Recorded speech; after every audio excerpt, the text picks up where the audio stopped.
Alrighty, welcome back to another episode of KC Grid Talk, episode number 25, post SuperNats. As always, my name is Caleb Vieska, and my two co-hosts, as always, Alexander Searle, joining us here tonight, and Emery Lida, two special guests tonight. Billy Musgrave and Xander Clements going to be joining us. Obviously, Xander Clements, our boss, but boys, coming off a good weekend, and I think putting a close to a year that has been, I think, longer than any other year that we've probably had working for Kart Chaser, doing episodes and everything, school, everything that's going on in our lives. So firstly, we're done. We're almost at the finish line for the year. How are we feeling, and how do we feel the year went, Alex? Great. The year went great, and I couldn't think of a better way to close the book on the year than the SuperNats, but two, the way that SuperNats ended with the Pro Shifter final. Best race of all time. We'll get into all that. Greatest race of all time. Yeah. But what a year it's been. I mean, to think of, for one, when I started working with this company, mid-2022, pretty much when you started working, Caleb, September I think. Of 22, yeah. To where it is now, unbelievable growth. Even to the start of this year to now, to see the technological advances that we've had and just where it's going, and not only the viewership, but just as a whole, what kind of the movement that it's all created. Amazing. Super proud of the entire all the guys, and I know I'm just an employee of the company, but I'm incredibly proud of all the work that everyone's put into it, and it's only going to continue to grow. Emery? I mean, what else is there to say? KC gang, rise up. No, I mean, it's been a great year. More great advances, like Alex said. I mean, to see where we were at the first round of the season, it was a lot of new things getting thrown at us. We changed a lot, both internally and externally, to what you might see. But I mean, ultimately, this year was a success. The event, having the 27 Supernationals and kind of having as many good races we did. Super Sunday, to me, was one of the best days of karting that I think I've ever watched, whether it be the storylines in K Jr. and X30 Jr. of Sebastian Garzón doubling up, whether it be Turney doubling up, whether it be this guy coming up here in a few minutes and Billy Musgrave becoming the sole 5-time winner in SuperNats history. And then, of course, the shifter race. There's a lot to get into, but just as a whole, I think the sport of karting in the United States is at a great spot. I think as a company, we've had a great year when it comes to continuing to push, and there's a lot to still work on, a lot that will continue to evolve and get better on. But for now, this was a great year, and I'm excited to see how it continues to build going forward. Yeah, it was the whole year. I think was cool. We were all kind of tested throughout the year, and we all started in different, new positions this year. Emery, you started off more behind the scenes, doing what you're doing, being a magician behind the scenes. So that's always a cool thing, right? And me and Alex, I guess, took a bigger role in the pit reporting and announcing side this year. So that was cool to see. To think this company started in 22, a full year of streaming out of the back of Trevor and Xander's cars to now, going everywhere in the U.S. was insane, and being able to do it. But let's dive right into the SuperNats talk. Joining us firstly here, Billy Musgrave, who's had a busy, I should say, week. Busy. Billy, firstly, how are you? How are you doing tonight?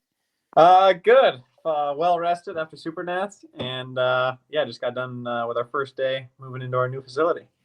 So how's that been? I know you showed us earlier, but it looks a little bigger than what you were in, I guess, previously. Yeah, quite a bit bigger.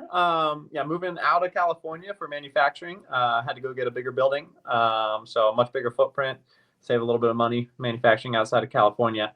And then, yeah, just getting a lot of new equipment, getting ready to ramp up production quite a bit. So just, I guess, tell us how this week has been. I know you had a lot of, I guess, cool stuff come out of SuperNats. Firstly, I think it'd be fitting to start with the mini shifters. That was one of the biggest things I think that you debuted that weekend. Bunch of kids ripping some shifters around the SuperNats track. So how cool was that for you?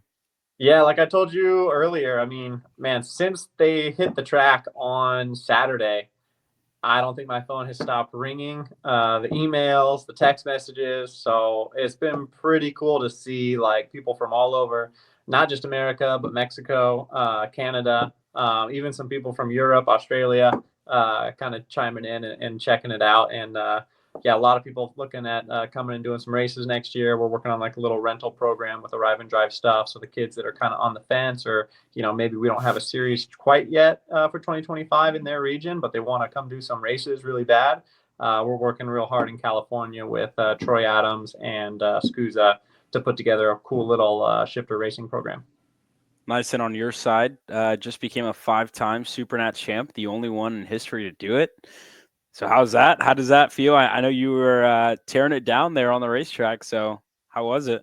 It feels great. And I mean, like I said, I think in the interview, I know it was only Masters, but for me, I mean, that was up against some of the best drivers in the world with Foray and Lammers and Hayek. So it was pretty cool. It's pretty special to do that on track with them, and with a bunch of some of my longest friends in the industry at the same time in the sport that I've made along the way. Was super cool and super special. And yeah, I mean, I kind of said it half jokingly, but I really wanted to make it 6 going into the evening program with the pro race. And I know, like you said earlier, probably the greatest race in SuperNats history, if not karting history. And it was an honor and a privilege to be among that and to be a part of that. Yeah, I mean, it was some of the craziest racing I've ever seen. The tire pressures, I mean, I'll go off on a tangent right now, but yeah, I mean, we can get into that a little more later, but man, it was phenomenal. It was a phenomenal weekend, phenomenal experience. And honestly, I just can't wait for next year. I know it's 51 weeks and counting, but I'm just, ready to go again. What was that race like? Like just being in the thick of it all? Wild. So, I mean, we knew, like, to kind of set the stage as the week progressed, like, if you kind of go back and look, like, all the Europeans were fast right out the gate. And in years past, it's usually taken them a day or 2 or 3 to kind of figure it out. And the long and short of it is it usually kind of comes down to tire pressures. Like, Europeans come over, they're always running these crazy low pressures. It's the name of the game, what they have to run over there. And here in America, like, we're running tracks at like Cincinnati and Newcastle, and we're never below 10. You know what I mean? 10 PSI is like bare minimum on a 100-degree day, in crazy hot weather for a main event. So, like, it kind of set the stage for the week. Like, we figured out pretty early on, we had some pretty key players, and between us and Carlos and Nathan with the Maranello guys, we were all kind of working together on our programs. Figured out pretty quick that the lower pressures were kind of the way to go, which is extremely rare for a parking lot race. Like, I can't remember the last SuperNats like I ever started a main event below 9.5, 10 PSI. Like, I'm going back to the Honda days, maybe like 7, 8 years ago, maybe 10 years ago, where we're talking like, yeah, maybe with the old tire compounds and stuff like that. But like typically, like I remember we started last year's main event at like 12.5 PSI for a 25 lap main event. So just kind of set the stage. Very weird, like track conditions, just the way that the track was, loading the karts and the tires. Like you wanted the sidewall to be a little bit softer to get the car just that little bit extra flex, a little bit more traction center to exit. Anytime we were like a little high on pressures, the car we're getting a little skatey after a couple laps. So I say all that to say, like, as we're coming into this main event, you could kind of see, like, some of the guys tried going really low. Like, you saw the Sodi Kart guys. I mean, Senna and Daniel were crazy fast all week. They went into the main event, went too low on air pressure. Sun went away. Track got cold, and they were, like, out to lunch from the first lap. They kind of came back at the end, but it was too late. And then you saw like, Marcus and David with the Maranello guys. I think they were on the opposite end. I talked to them after the race, and they were, funny to say, but they were too high at like 8 PSI. And yeah, they like got out to a lead and then dropped back real quick. So then the rest of us, like I went out like a little over 6.5, which is crazy. I do not remember the last time I've ever ran that low tire pressure almost in my entire karting career. Like, it is an outlier for sure. So like, it set the stage for this crazy race where you had these weird pace advantages and then like fallbacks depending on like how you set the car and how you drove the car and how hard you drove. So like, I knew going into it, I just had to hold my own and like survive the first 10 laps, and then the race would come back to me. And sure enough, it's exactly what happened. Like, the start was insane, people all over the place. I mean, it was like side pod to side pod. Like some of the, and you're going up against like, dude, world champion in front of you, world champion behind you, world champion like driving over the top of you. Like, it is gnarly. Like, that's so freaking cool to be there. And so we got a good race. Had a good little back and forth with David, had a good little back and forth with Pedro, and then kind of settled in. Mateus came by, he was cooking. Vasile came by, he was cooking. And then because some of the guys that were fast early on, they started dropping back. And then like, I mean, I'll just tell you, like, from my perspective, you know, lap 12, 13, 14, 15, I kind of like was doing the same lap times most of the whole race. And then I start seeing a lot of the guys come back to me, especially as they start racing a little bit more. So I start getting a little more excited. And as we got into the later stages of the race, I think we were in like, it ended up being I was trying to pass Hadro for what, Hildebrand for what would have been third position on track. And at this point, like, I didn't even know that Marcus had crashed. Like, I saw when we came around, like, I think on lap 23 or whatever, when we came around and we saw Morgado, we saw his cart in the wall. But Kayak's cart was so far past the wall, like in the second wall, yeah, we couldn't even see him. So like the whole race, I thought he was just checked out. Like, I thought, I don't know, like Mateus stuck it or something happened and he was in the wall. So like, we're just still racing. And kind of fast forward a little bit, I tried to pass Pedro a couple times, couldn't make it stick. Freaking Europeans are really good on the brakes. So it was good. We had some good racing. And then with like 2 laps to go or a lap to go, as me and Pedro were racing, Senna kind of came back in it and he clipped a curb, ended up hitting me, and I spun me out off into the wall. But I kept it on track. I think I ended up crossing the line 7th. You know, it hurts looking back on it because watching Pedro the lap after that happened make the move for 2nd position overall, like, it's kind of painful. Yeah. But honestly, it was a ton of fun. Wouldn't trade it for the world, just to be in the fight, especially with everything that we're trying to do. The program that we got right now, I think it proves to be in that caliber. You know, we were the only American to start inside the top 15, I think. I think the next American was like 17th in the main event. Huge shout out to AJ for the freaking awesome drive he had from I think 20th all the way up to 4th or 5th. That was phenomenal to see. So like, it's cool to see that even at that game, you know what I mean, and a track and a style that still favored the Europeans a little more than some of the tracks in the past. You know, like the top Americans, like we can still get it done. Like, we're in the game. Senna also said something to you after the race in the skill lines. Yeah, I mean, I was a little not happy, especially like once we learned like, oh, that was for, you know, not just the podium, but top 3, like basically maybe 2nd position, maybe a fight for the win, as all that stuff was going on. Like, I was a little upset. But like, it was, and super shout out to him. I mean, the first thing he said before we even took our helmets off, he was apologizing, came over and said sorry. We went across the scales. He apologized again at the other end of the scales. I saw in the interview he gave with you guys, he apologized again. And then even after the race, after we're drinking some beers and loading the trailer up, he came over like a 3rd time and apologized again. Want to make sure we were all cool. And like, you know, even though it's racing and like, I know people get really upset. Like, I was upset in the moment, you know what I mean? Like, you're driving, you're defending, you're attacking, and you just get freaking, you know, basically hit in the middle of a corner and freaking, you know, off into the barriers. It sucks, but you know, at that level, you know, coming back after the race and taking responsibility for your actions, you know, like he did. And people know, you know, he's super aggressive. He admits it too. Like, he drives really aggressive and he'll, you know, throw it in a lot of places where other drivers won't. But, you know, for a driver like that to come off the track and say, hey, no, that was on me. I clipped the curb. I was going too hard. You know, I take full responsibility for that. Like, I have a lot of respect for that. So, you know, racing into the future, it's a clean slate. You know what I'm saying? Like, I understand he races aggressive, but he also takes responsibility for his actions. So for me, that's pretty cool to see. Yeah, one of the coolest things was how much respect those guys also showed you for, I think, everything you're doing. And I think that goes for everybody else in the paddock as well. Like there was just whenever you won the Masters race, I know Boss went up to you, Davide went up to you, and that's just like a cool thing to see. I guess how does that feel?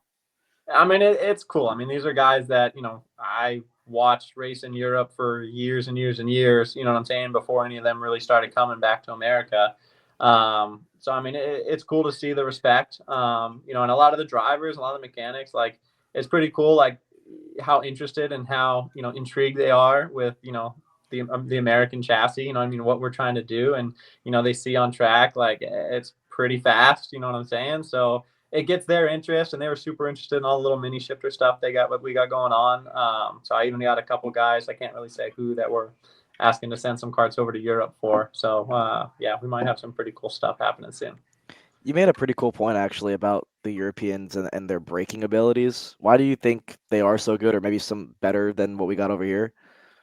I think a lot of it has to come, down to their tracks, the tires they run on, and then also just the culture. I mean, they're used to basically fighting, the top 10, top 20 guys, even in KZ, are, typically within a tenth or two. Like the margins are tiny. And it's, I think, if you saw like the lap times, by the time the week progressed at SuperNats, by the time Sunday rolled around, like I think Sunday morning in warm up, like the top three of us were separated by 200s, less than 200. It was like 18 thousandths or something like that. Mm-hmm. It's like it gets to a point where like, okay, we're all can run the same lap time, and then now it's more of a setup, style or aggression based, driving style. Like, can you run that lap time for 5 laps, 10 laps, 15 laps, 20 laps? Okay, now if we're all running the same lap time, when you do need to make a pass, like they're just used to having to go that extra little step to be able to send it down the inside and make it stick. Or like typically in America, like, some of the tracks we race at, the draft plays a little bit more, so you can kind of get that toe and come up alongside of them. And, like I said, like when we race, like when I race with AJ or Kyle or like most of the top American guys, like, we have enough respect that we kind of know like, hey, when this guy's on, he's on, and we're, probably not gonna, by doing 1 or 2 late breaking moves, we're probably not gonna hold them off. So we kind of know when and where to, fight, tooth and nail, let's say. Where in Europe, they pretty much fight to the death for every corner and every square foot. So, like I said, it's just a little bit difference in culture. I think as Americans, we're getting better. And honestly, like I was, even going into the main event, like, I've been doing a lot of brake testing this year, really working hard to, fix a little chattering issue and really trying to find like the best balance. And I felt really confident, really comfortable on the brakes. Like I could push it all the way to that limit, like 100%, 101%, and like really get the car like on that edge where it's just, braking traction, but getting that extra, 2, 3, 4 feet out of it on the braking zone. And that was cool to see. Like, we were looking at data between myself and Niels Troger and Kajak and Trefilov, with all the Alfano guys. We were able to look at all the data, and you'd see the braking traces, and like, dude, we were like on par. You know what I'm saying? Like some laps I'd be better, some laps they'd be better. And, roll speed, some laps I'd be better, some laps they'd be better. On average through that week, like looking at it, they were usually just a little bit better. Like you're talking 200s, 300s off every corner in like traction, you know what I'm saying? And just like that fine precision, like how to get the car off the corner without losing that little bit of slip angle or losing that little bit of drive. But no, like it's something that I'm super proud to see, American drivers, and like not just me, but like, the guys I've been racing against and the guys I've been measuring up against for the last 10 years, like we're at that level. You know what I mean? We're like, I remember when I first got into this sport, the Europeans would come over. Like I remember Jordan Lennox coming over in 2014 and winning every single race that year, almost uncontested. Like put it on pole, won every heat, won every Pro Tour race, won Supernats. Like it was absolutely ridiculous. So like to see where we were and where we've come, especially now that we're, even running their engines and their engine packages, like I'm super proud of where we're at. And like you mentioned earlier, like I think karting's in, one of the healthiest spots it's ever been in. What do you think would you say, real quick, I just want to get Billy's take on this. Would you say this is the most talented, maybe field we've ever seen at Supernats? So I actually was looking at the numbers. I think if you actually look at the amount of world champions in a single category, that was the most stacked field in karting history. There was I 10 agree. world champions. There was 10 world champions, and I Yes. think there was 8 previous Supernats Yeah. winners or something like that. Yes, because like usually if you go back, like if you look at all the European races, it's all the same guys, but it's all those same guys split between KZ1, KZ2, Too. and even Masters now. Like I mean, now you still have Foray, Lammers, like dude, these guys still pin it. Like they're still fast. And yeah, like dude, if you look, I remember like after qualifying was like me and AJ, and it was like every other driver was a world champion. Yeah. All right, I don't feel that bad. Like It was like Yeah. Bertuca, Hiltbrandt.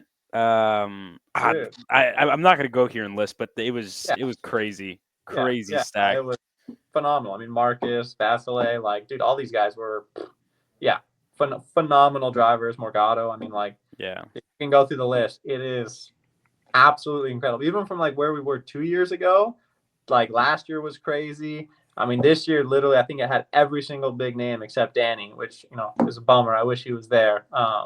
So hopefully next Danny year. and Palamba. I really think Yes, Palumba. Yes, exactly. if Palamba was there, that would have been a cool thing for the reigning world champ to go and Yeah. race. But Yeah. Emilian still Yeah. like for no practice to Yeah. show Oh, up he's and still- he's do still a what he did. Incredible. He's still a Shiesty world champ dog. from, I think 2019. Yeah. KZ2.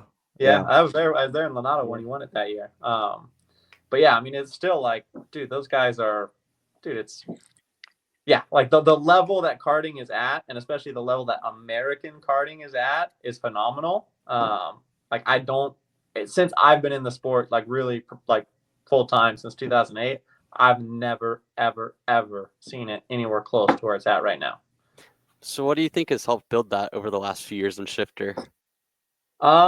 I mean, obviously the switch to KZ, because now it's easier for them to come over. And I think in a post-COVID world, like things just are a little bit different. The schedules line up a lot better. I know this year the schedules lined up a lot better with the Road Tax event happening a couple weeks earlier. I think just SuperNats is growing and growing. And honestly, like I'm not even gonna lie, a lot of them come over because of what you guys are doing and because of the Kart Chaser coverage and because of the appeal and the reach that you guys have to the karting community all over the world. Like SuperNats, I think you can pretty much confidently say is the most watched, the most televised, the most popular race in karting like history. Yep. Yeah, it was- Over the World Championships. I'd say that. For sure. It was pretty The big. viewership numbers crush it. Yeah, for sure.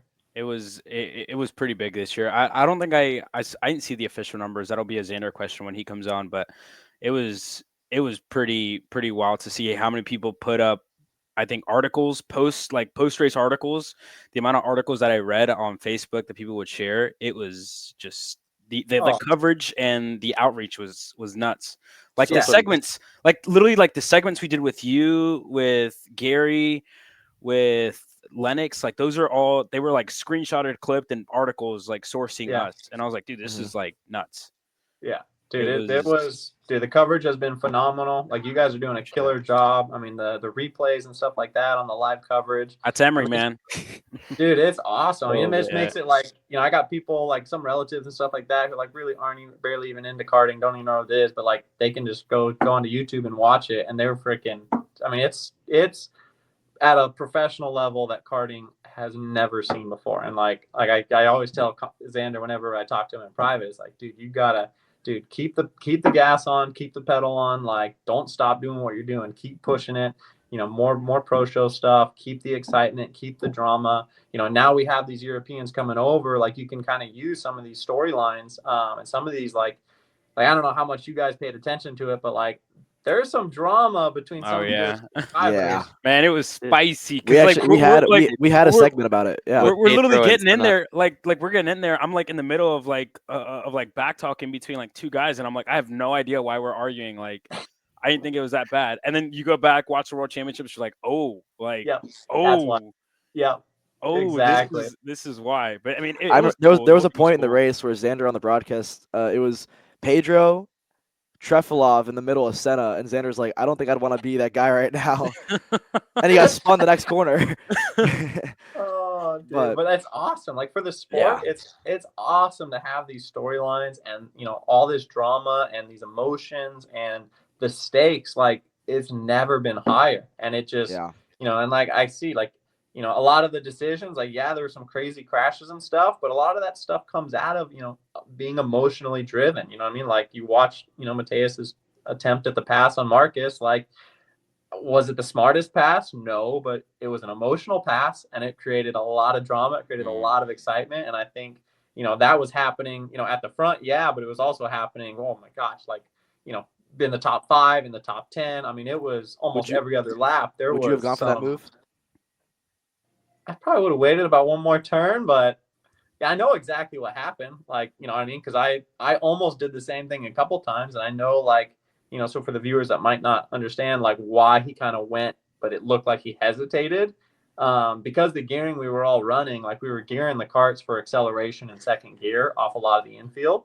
So we were basically like right on the border of like running out of gear at the end of the straightaway. So if you watch, like he has the draft, he has the run, he pulls out, and right as he like you'd usually have that extra like 10 feet or that extra couple feet to like roll into the braking zone, like the motor's just tapped out. So he gets to his rear tire and the motor taps out, and he like, you know what I mean? It's too late to back out, but he doesn't have the momentum to fully show up. So Marcus can't turn in.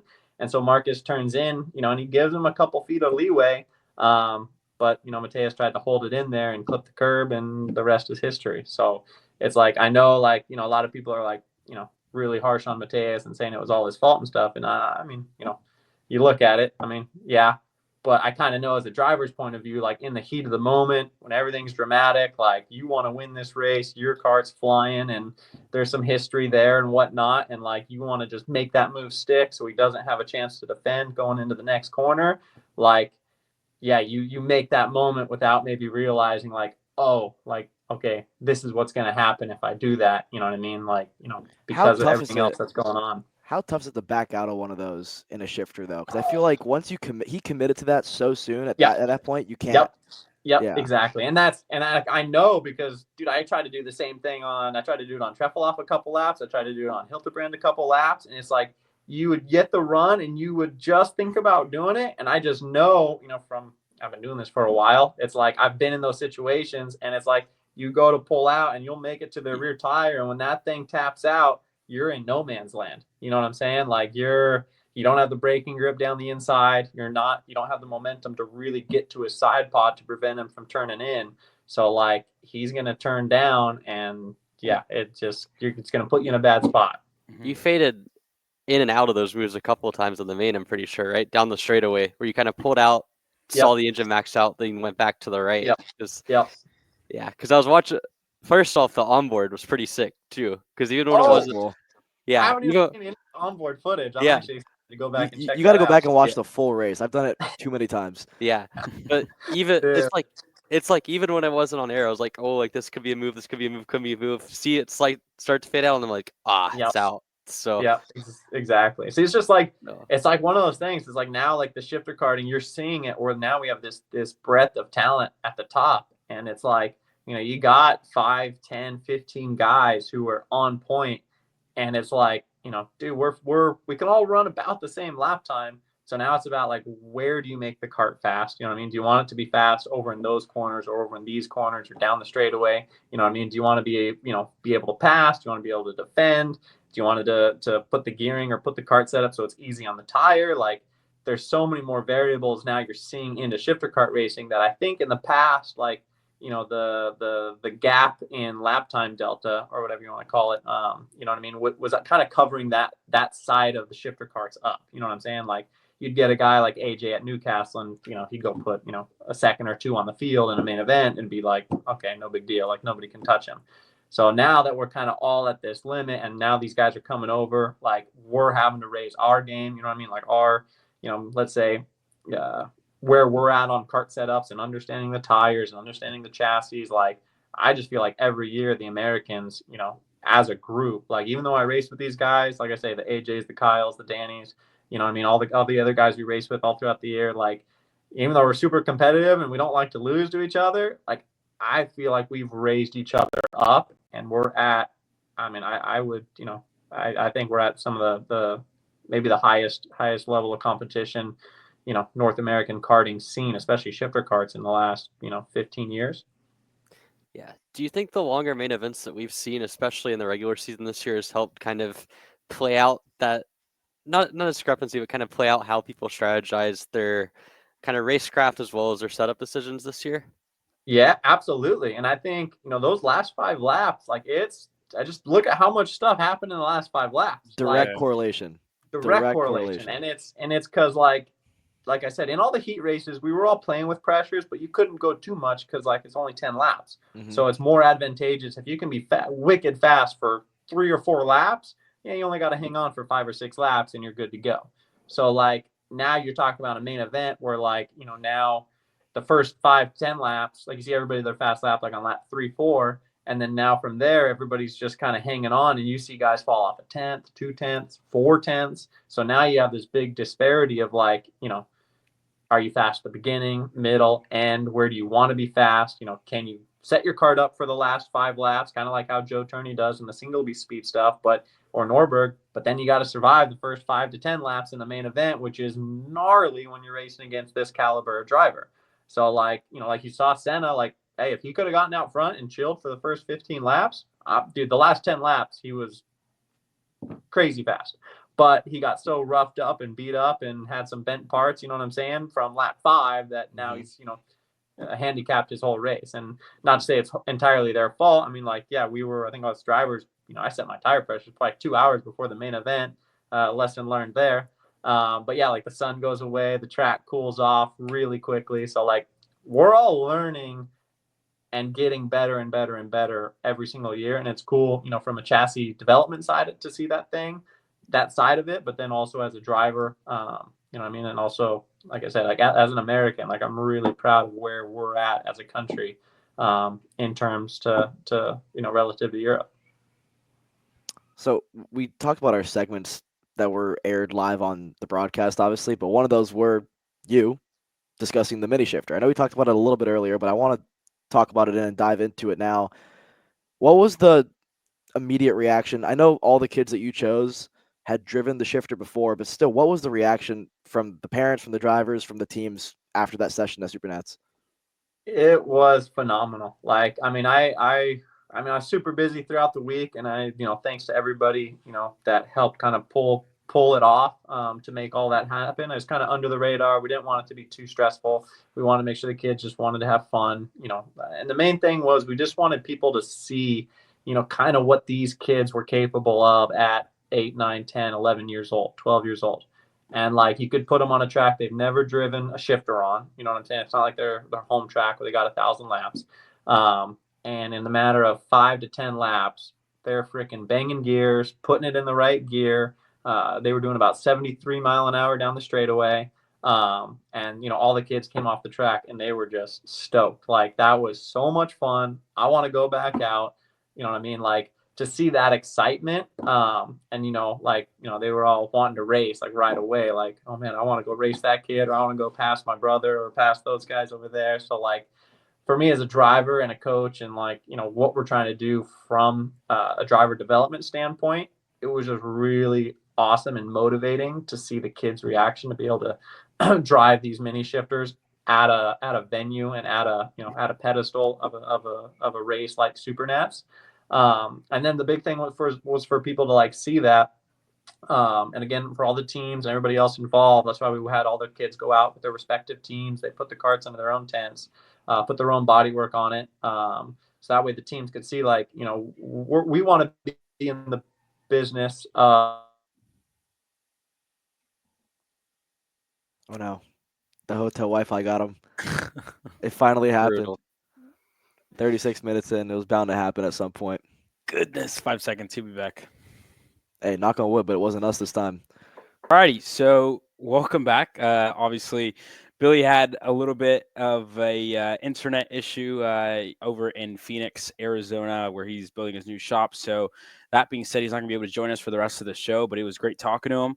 and hearing everything that's going on with Billy so far. I'm sure we'll talk to him here pretty soon as well. But that being said, we're going to move on into our second segment after this quick commercial break. Are you looking to take the next step in your racing journey? Well, look no further than PitFit. With 2 locations in Charlotte, North Carolina and Indianapolis, Indiana, PitFit trains drivers all the way from grassroots level karting to IndyCar and NASCAR, with top-of-the-line personalized coaching to improve physical and cognitive fitness. For more information on programs, check out PitFit on Instagram or Facebook today. Brandon, why are there all these charges for just over $200? I'm tired of all this Brandon business, okay? Brandon this, Brandon that. Why are there all these expenses on AKR over $200? We know, okay? Take a walk with me. At Shop AKR, they have everything you need to start racing at a very cheap and affordable price. They have MXC rims, they got chains, electrical stands, tilt seats, they got MXCs. And if you didn't know, on top of that, any purchase in the continental US over $200, that's free shipping. Hey, aren't you supposed to be in the AKR Anonymous meeting over there? Dude, I'm doing a commercial. Dude, we have no time. It's about to start. Stop. We all love Shop AKR. Me? More than others.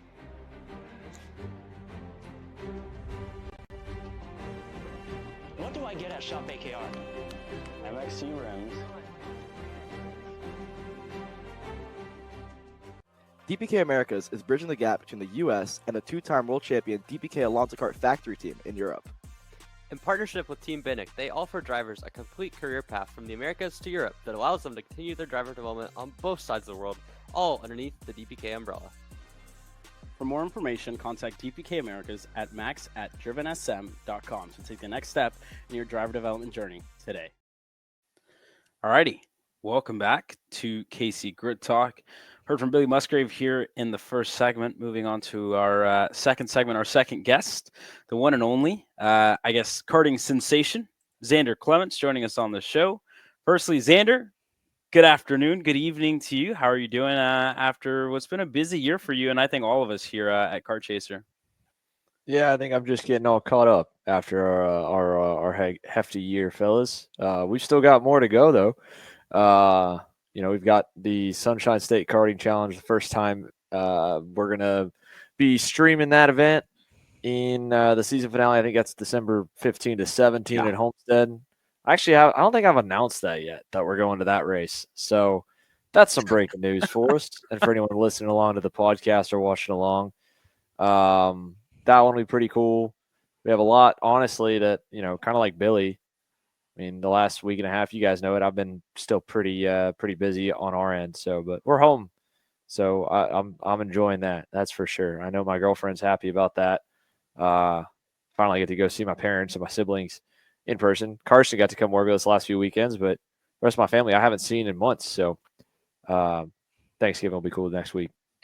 That's good. Yeah, this Thursday. But I firstly want to talk about,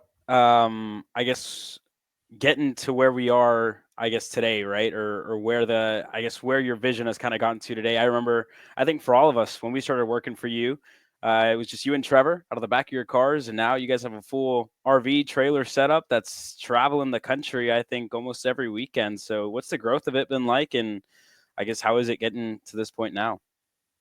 It's funny. I think, even you guys maybe feel a little bit like it's sometimes kind of come in when you miss a race weekend or two, that it's a snapshot, but when you're in something every day, you don't really notice how quick or slow it kind of moves. I mean, I guess you would notice if it was moving slow, if it would really feel slow. But, we get told, at least I get told all the time, and by people that maybe I don't see every weekend that are commenting about, how quick the growth or progression's been, like you said. I mean, when I left my job at Homestead, the concept of a streaming company was not at all a part of the original plan. It became part of the plan once we did the first one in 21. And from there was kind of just put our heads down, me and Trevor, and turned what was meant to be just kind of a side project for us as we were figuring out, at least I was figuring out what I was going to do in the next few years to build the sport towards the way that I thought it could get to, and was willing to kind of do whatever.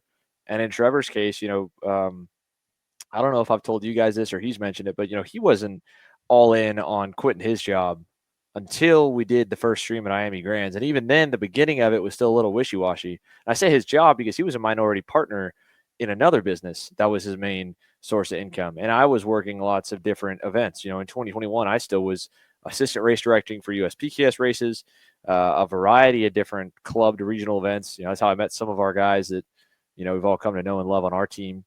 And obviously commentating, I would take coaching gigs. I would do a little bit of whatever. So, 3 years seems like it's both flown by from, like you said, that first year in our cars, Vegas, the first Vegas that we did, 22, that was the first week of owning the RV. It's funny. Now we're just past 2 years of owning that thing. Yeah, it doesn't feel like a lot of time's passed. It at the same time it does.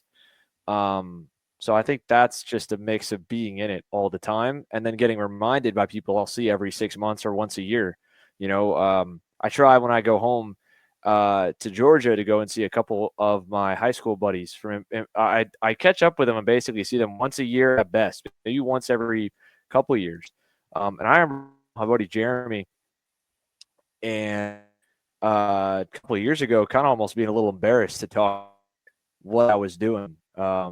And now here we are. I mean, we're legitimate, and a big testament that's to you guys. And not that I wasn't proud back then, but no different than I think anyone that's in karting feels when you try to explain what you do to people outside of the sport. You're kind of a little cagey at first. But I'm definitely not like that anymore. And I think that is one of the big takeaways, a reminder that, I remind myself, I can feel that. I can feel what that moment was like because that was the last time I would have seen someone, talking about that. I don't know, not faking it, but, not almost believing in myself enough to say this is where I'm going because I didn't know where we were going to go, Yeah. and then we are. And I'm, it hit me a little bit even after Vegas. I wouldn't say it hit me that everything's kind of gone so fast, but I don't think I've been more excited to start a new year than the past week. Yeah. And I think we had that off last year. I think we had that off the first year too. There was a lot of excitement internally with us. But yeah, I don't look back too much, but I definitely feel like I'm more excited to look forward than I ever have been. You talk about look forward, right? When you started the whole deal, it was like a YouTube channel, as a side gig for you guys. You went to the live stream sort of thing. You didn't really ever have like that vision because you didn't know what it was going to be until 21, then 22, the ball started rolling. How would you kind of sum up this year now that you've really seen what Kart Chaser is and can be? Is this everything that you hoped the year would be with the pro show and all that? It's been a lot of learning. You guys taking this show to where you've taken it this year, getting to basically hand over even more privileges and abilities to speak on behalf of the company, right?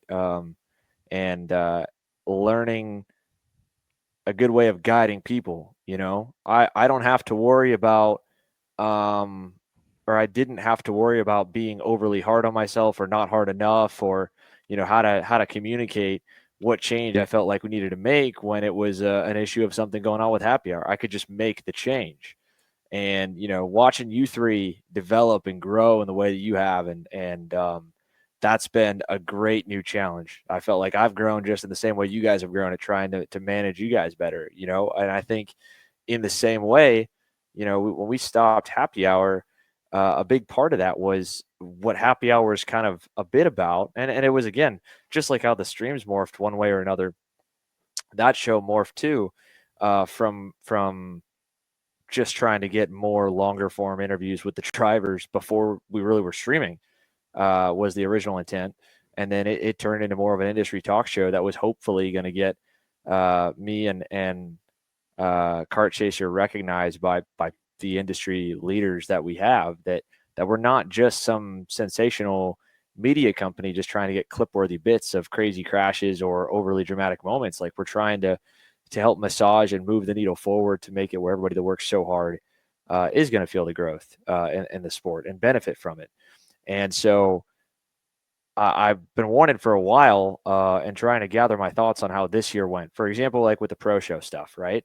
In my mind, that was always meant to be, 80% to the hopeful benefit of the race teams, either, more money in their pocket and out of the hotel bills or out of the airlines by being able to, put more money towards them, more money for a tuner that could kind of bat both ways, or then selfishly for our end, taking some of those super talented drivers off the sidelines because they got to make a living coaching or at least make some money to pay for the racing and get them behind the wheel more. And then 20% of that was to get the classes that drew the most eyes, substantially drew the most eyes, into a condensed format and see if, kind of doubling down on your strengths would have doubled down on viewership numbers. But that to me was more experimental because, as you guys were mentioning before, talking with Billy, with SuperNats numbers and whatnot, a big chunk of our overall viewership on a yearly basis is based around those clips and highlights. So that means that the sessions throughout the day don't necessarily need to be at any given time. We have some data, granted it's a small-ish sample size to estimate when we think the hot spots of the day are, and how to maybe craft a show that we think would be long enough to not Mickey Mouse the racing or make it bad, but short enough that you don't lose viewers' interest. So that part of experimenting, I don't think we were at the size yet to demand. So going ahead with it was in hope to help the race teams be a little bit better off financially, or again, be able to get their stars on track as well as get some value out of them and help the longevity of a driver that goes past 16, 17, 18 years old. And maybe, they got to find a way to make money.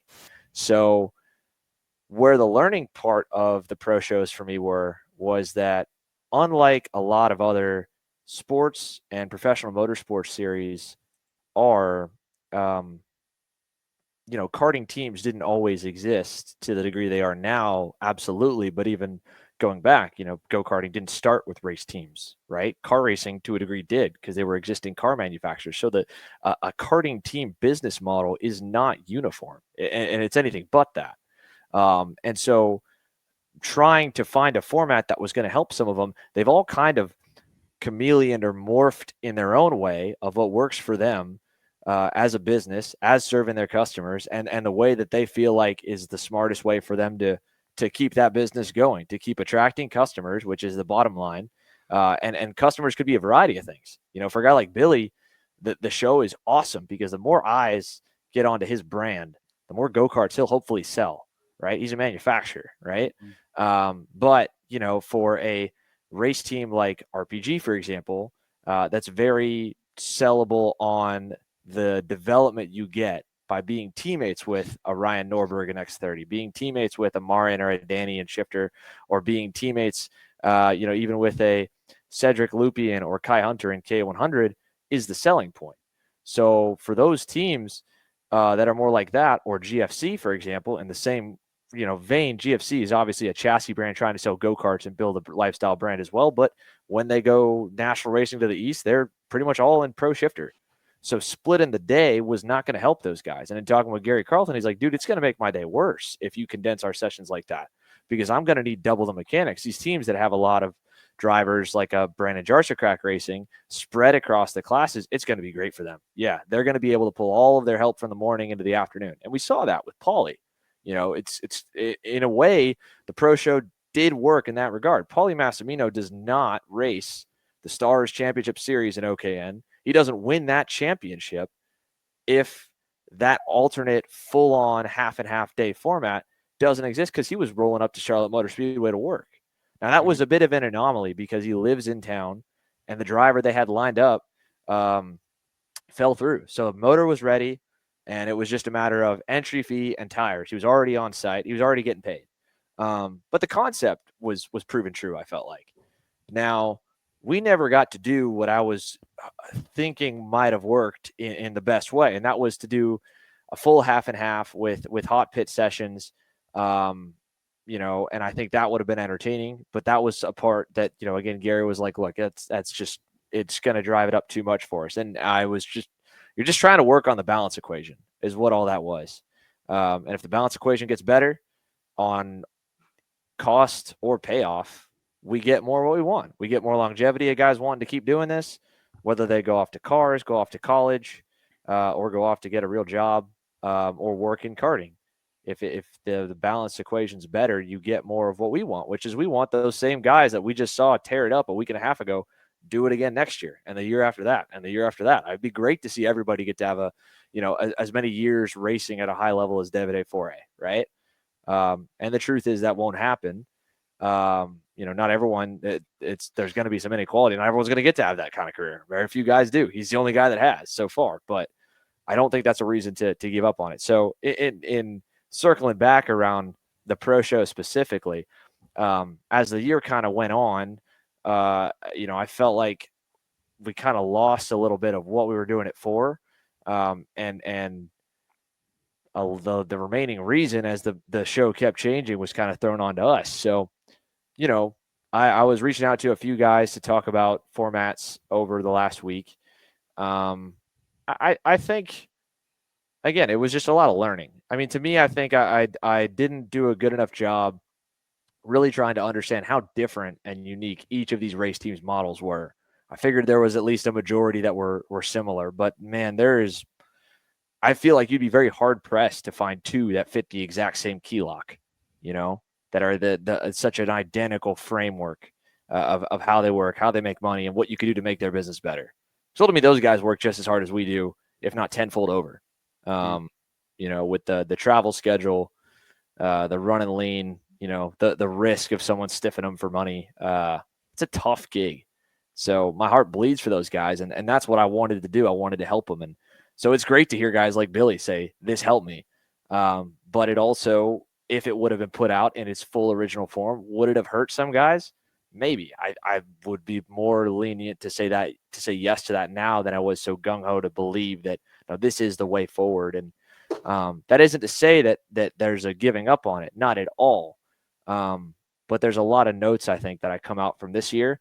And that was no different than the year before on different broadcast stuff, for each of us. So a lot of notes, a lot of learning. So from what you've learned and maybe are still learning from these guys in terms of their business models, what is like an ideal situation schedule wise to make this pro show or something like that work? Well, I think the first safe bet is running the headline classes, that any classes that are going to have house guys. And I say house guys is like a guy that's at least partly subsidized or fully employed by the team. But in any of those three scenarios, they're going to act like a team employee, and that that driver is going to have to be around to help tear the tent down. So if they got to be there to tear the race team's tent down, to pack their trailer, having them be done before the other classes is, I think, a good thing. So the major takeaway for me is if any class is going to run any hybridized format, I'd want to put them as the first main. And preferably what I would like to do is have that class's deal be at the end of a lunch break. So, whether it's Pro Tour or Stars looking ahead, running those headline classes at the end of the day, it did shorten the day for the semi-pro guys. And I think some of the parents did appreciate that in those mini micro junior classes because they were always worried about kids' attention spans. That was another kind of unintended consequence, was when you took 1 to 2 classes out of a rotation of 8, and now it's down to 6, and you got guys doing double duty. So they're on track 2 out of 6 sessions, and the sessions are in 10-minute windows. That's a tight turnaround, which was just another thing that I didn't think that put enough thought into. So I think the first thing that's an easy fix, right, is putting those guys out first for their mains. From our aspect, I don't know if we really got a good sample test, because every pro show on the year that we advertise at a certain time, even by the end of the year, trying to advertise at a slightly later time, anticipating delays, still started delayed, and usually ended up kind of getting thrown into a bit of okay, we need to condense it somehow, at the last second, and cut and cut and cut. So if we do it at the end of a lunch break, the lunch break might get burned. But if you're, let's say, going to line carts on the track and do some pre-race activities, that's okay. The corner marshals that had a lunch go down from 45 minutes to half an hour to 20 are still probably going to get a 30-minute lunch because the first 10 minutes are anticipated to be pre-race. So I haven't had the time to sit down and go through what a timetable like that would look like. But I think that's one primary thing that I think would help everybody, regardless of what their model is. If they have house guys in the headline classes, or if they have house guys that are more so supported or, kind of on their own, and the support classes is where most of their customers are.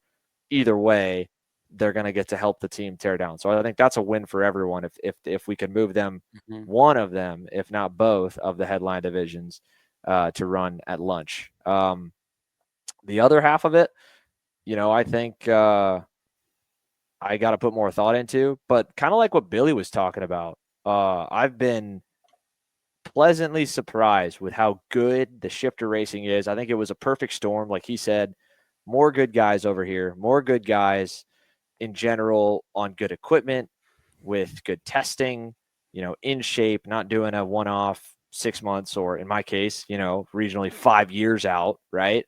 So they're all active. They're all, warmed up, all on pieces that could win if they hit it right. And then we've got slightly longer races where the tire heat has just been really shaking the field up a little bit. So that part I really hope stays. And I think that's been a great aspect, because the other half of the format was to try and lengthen the sessions for the sake of driver development. I didn't expect it was going to make the racing better. I thought it was going to make it worse. And it made shifter unbelievable this year. Now, did it have that effect on X30? No, but you could also make the argument that at any of the X30 or the OKN races, for that matter, a lot of the time, the classes were either holding even from the year before or losing depth in terms of good drivers and good packages and equipment. So you might have fought to bring this up and this fell down. And so that balance of 2 + 2 = 4, you still got 4 if it was 1 + 3, if that makes sense.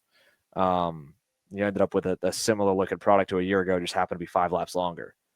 That I think remains to be seen. But at least with the heavy duty guys, the carts that weigh 40 pounds more with a 6-speed gearbox and front brakes, watching them slip and slide for the last 5 to 7 laps is like one of the coolest things I've ever seen. Was that the best karting race you've ever seen?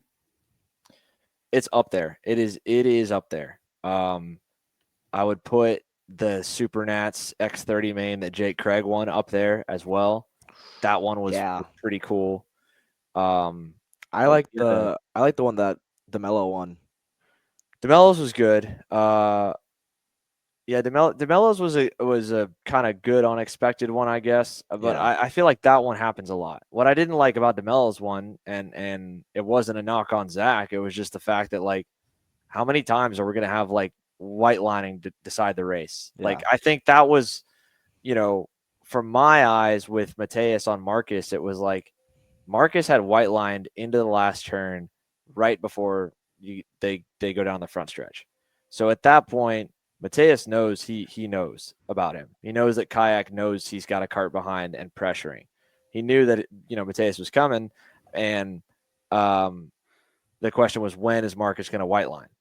And he didn't white line, I think, in turn 1, not because he didn't think Mateus was close enough to make the move, but because if you white line down there, you have such a long straightaway bending back to the left that the over-under is going to be really easy to pull off and really hard to prevent.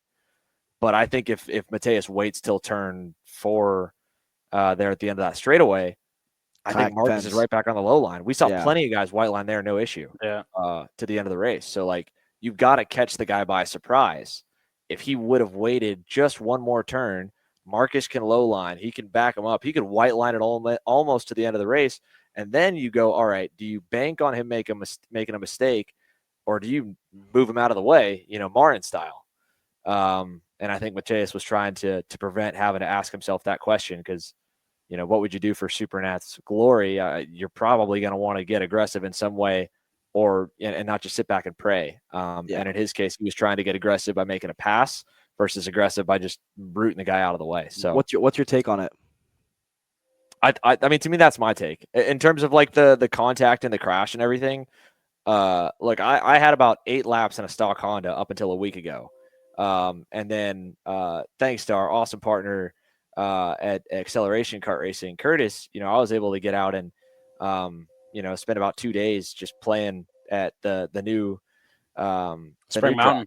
Spring Mountain, and getting to rip a rock shift around there. Like I have a whole new perspective that I didn't expect I would get on a couple things I thought driving a shifter would be like, and a couple things I didn't think driving a shifter would be like. And at this point in the race, I mean, these guys are probably extremely tired. We know the tires are hot from all of them. I mean, you see the wiggle too, right? Like when you kind of play this through and you look at Mateus kind of get down hard on the brakes at the last second, right there, when the nose like kind of just quick almost jumps off to the left. That nose is jumping to the left, which means the rear is coming around on him too. He didn't mean to hit the curb, and I don't think he aimed for it. Marcus was coming down, but at the same point, this last little lock that kind of yawed the cart sideways, I think he was already out of control before he touched the curb. But you can break this down a million ways at a split-second deal, and to me, I don't know if he could have gone any deeper, any harder, because like Billy said, they were topping out on gear. If I'm Marcus also, same thing. Marcus is thinking, look, I just white lined the corner before. I know there's only a couple of laps left. I know he's faster than me. So either one or two things happens if he gets by me. Is either Mateus is going to white line to the finish, which Mateus has white lined quite a bit. We watched that this year. Or he's walking the dog with me, and I'm not even going to get a second shot at him. So these are two guys, I think, thinking that turn, they can't give it up. You can kind of play it either way of, well, Mateus should have gone deeper. Marcus should have backed out. He was on the outside. Look, you've got the race on the line, and I think if you could make a very good case that for either of those two drivers, this was it. This was going to be the deciding moment, whether they wrecked or not. If Mateus doesn't get by him there, Marcus white lines, game over. And if Mateus gets by, either Mateus can white line or Marcus is just going to watch him drive away and not even put up a fight. The only counter you could maybe try to make is that Marcus should have defended there too. But like I said, it was so dirty offline. We've seen that all year with this new iteration of tire.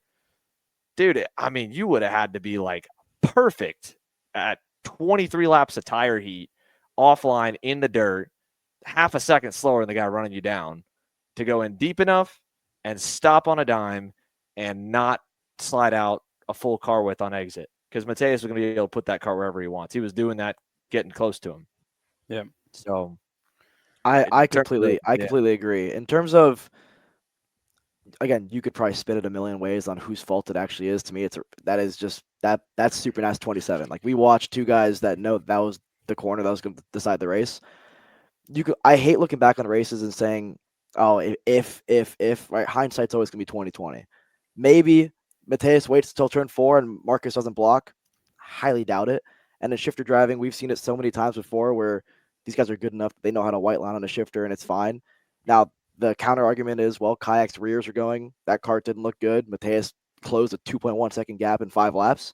Probably would have walked the dog on him if he got around him in turn 1. To me, the other, the comparison to this move is actually Denner's move on the last lap, which is identical to what Morgado did, but Denner attacked it so much harder, and Vasile saw it coming, where Kayak, I think, realized Morgado was attacking too late, and so that's where the contact happens, where Vasile said, you know what, like you mentioned, Xander, the over-under is so strong here. Denner, for one, charges in a lot harder than Morgado did to try to claim the corner, and then got in the dirty stuff and went too wide, and so that's where the crossover happened. So, to me, that was two sides of the coin, right? We saw Mateus go for a move that was probably going to decide SuperNats if he got around him. They ultimately wreck. And then Denner does the same exact move, but does it a lot harder. From further back, too. From further back. Yeah. Well, the run he got on Vasile was crazy. It looks like maybe a little bit different gearing because he almost got a 7th gear. I think Billy said it too. Literally, like the last quarter of the race, Senna and Denner were both just absolutely flying. But I think it's understated for those guys too. Like dude, we're talking Morgado and Kayak deciding the race. If Emelian just literally breaks 3 feet sooner, right? Emelian Dinner wins Supernats without testing on Wednesday. Like, I don't know if that's enough either. I mean, fantastic run. And I hate to take any of this from Vasily, because in the same way, Daniel realizing Emelian was going and getting a perfect crisscross and then not getting crisscross himself at turn 4, also like deciding moment. So, the big moment, right, that you just know, at least I just know at this point, being in, the media space and studying it across the board, is everyone's thinking this was the deciding moment of the race. But you could make a very good case. I don't even think you make a case. I think it's straight up fact that the very next lap, when Emelian Denner sends it, with a matter of 1 foot to 2 foot difference of when he gets on the brakes or how long he's able to stay on him, if he's able to maybe hold it a little bit longer and bank on Vasily hitting him, I mean, that's just as important of who's the winner of Supernats. And the same way Vasily, if he doesn't break at the perfect moment to let Emelian through and get the go-kart turned and launch and get, fully nose to nose with him by the time they hit the next kink in the dog leg, and then park it as good as he did in turn 4, I mean, that's his race decided too. And so kudos to all those guys. Unfortunate, right, that Marcus and Mateus don't get any hardware from it. But all of them, I mean, we're talking fractions of a second, barely any time to make any of these judgment calls that we're bringing down under a microscope, having to slow down to a quarter speed. And they're doing it 20 minutes in to what everyone in motorsports describes as the most physically demanding machine to manhandle outside, at least on 4 wheels. Because I won't go further than the dirt bike guys. Those guys are on a whole other level of fitness. But when it comes to driving a 4-wheeled motorsport machine, this is one of the most physically demanding ones. And we just made their races 20% longer this year. Yeah. So for all those guys to do what they were doing in the last few laps, the ones that crashed and the ones that didn't, and again, those other 2 moments that without a doubt decided the race also, huge. So from that aspect, you want to go back on whether or not it's one of the greatest races ever. I would definitely say that testament is part of it. It's not just the spectacle that we had the 2 leaders crash. But you had still on its own, if all we watched was just Emelian Denner tracking down Vasily for 24 laps, like at first being ahead, then going behind, and then tracking him down Orlando style. Well, that's still an amazing Supernats. Well, and it's still an amazing race if you take those 2 guys in front out. Well, and 2 swapping for the lead right behind Morgado and Kayak crashing as well. Because Vasily... Denner crossed the stripe in the lead. Yeah, Denner crossed the stripe in the lead. Vasily executed the pass into turn 1. Got completely overshadowed. Yeah. Had that happen this week. But I agree with you on the point that let's say Kayak walks off into the sunset and wins this race. I've never seen it in a long time. 2nd through 10th under a blanket. I mean, literally. That was nuts. And besides, we talked about it with Billy. What was it? 10 world champs, 8 Supernats winners. Yeah. Boss Lammer's running 10th. Lennox running 14th. AJ coming from 20th to finish 4th. Storylines everywhere. I thought it was. I just thought that was the coolest. That was the most fun I've had watching a race, and I know you in the booth is probably even cooler. Alex, I really wish we had your reaction to the whole race. We were literally standing there on the fence line. I could hear like the entire crowd just yelling and screaming and the way that how all of us were just sitting there like what is happening, what is going on, and the whole crowd is just loving. We need to have for Supernats next year a permanent crowd camera. Just a camera that just sits there all race long, because I've never seen a crowd stand up like simultaneously, hundreds of people losing their mind. Oh my goodness. I've watched that race so many times. It brings me so much joy because it was the final race of the year basically in karting, and under the lights, a little cherry on top. And because the sun went down, it did change the narrative of that race. Like if that race started 10 minutes sooner, I think Senna Van Walsheen wins that race, to be honest with you. I think they missed the setup. I think Denner probably wins that race because Musgrave alluded to it where they missed the setup completely and were way too low on setup. And so by the time the last 4 laps came around, Senna was too far back and Denner probably had the best chance to do it. But it's actually a really cool story that Billy told us. I don't know about you guys. I didn't know that he was actually turned around on the last lap. I don't know how I missed that, but I just did not know that he was turned around. Senna got into him, I think, on the last lap. Yeah. And that just goes back to what they were talking about. Senna just went up, apologized to him, and the respect that Billy got from those guys, and I think has from those guys, was one of the coolest things for me to see throughout the week. Yeah, I went over to Billy's tent to get the onboard cam back, and tip of the hat to Billy and his crew. They'd already handed it back to us. So Billy and I just got chatting for a few minutes, and Senna was there. It was funny, too, because that's the first time I got to see Senna face-to-face since I kind of lit him on fire on the broadcast in Utah when he made his U.S. debut last year at Pro Tour, and he and Hannah got into it. And, you know, I had said kind of in comments after it was either after the broadcast or after the podcast. I don't remember if I went too in depth in the right way on the podcast back then. I don't remember my comments specifically, but basically, I was super excited to have that guy over here. And I told him that and kind of got to reiterate that a bit to him Sunday that, he has a very Kremers-esque kind of bubbly personality, that he's not cagey or awkward on the microphone. He's very positive and I don't know if that's a Netherlands cultural difference to some of the other European countries that we've seen guys from, but I was super happy to have another international face that we could build around that was, gonna give us some cool moments. And then, felt like that on Friday of that race weekend. Then the main events roll around and he swerves Hannah in one of the gnarliest swerves I've ever seen. And I'm frustrated, lighting him up. And maybe that was too far in some people's eyes of wanting a commentator to be a little more centric, but I told the Sodi guys, Terry and the whole crew, I was like, man, I want you to bring him over here again, but I don't want him doing stuff like that. I don't want to bring some of the bad racecraft that if we're bringing everyone from around the world, I don't want to bring in baggage. I don't want to bring in any specific antics that we don't already have here or are trying to fight here. And these guys that we're hyping up as superstars and all-stars that we're bringing in are piling onto it. And, he's aggressive. Billy mentioned that too. I think it's kind of cool not being involved in the race to have a villain out there. And I think this weekend he was playing that black hat role a little bit with the guys that weren't big fans of him within the lines to a degree, right?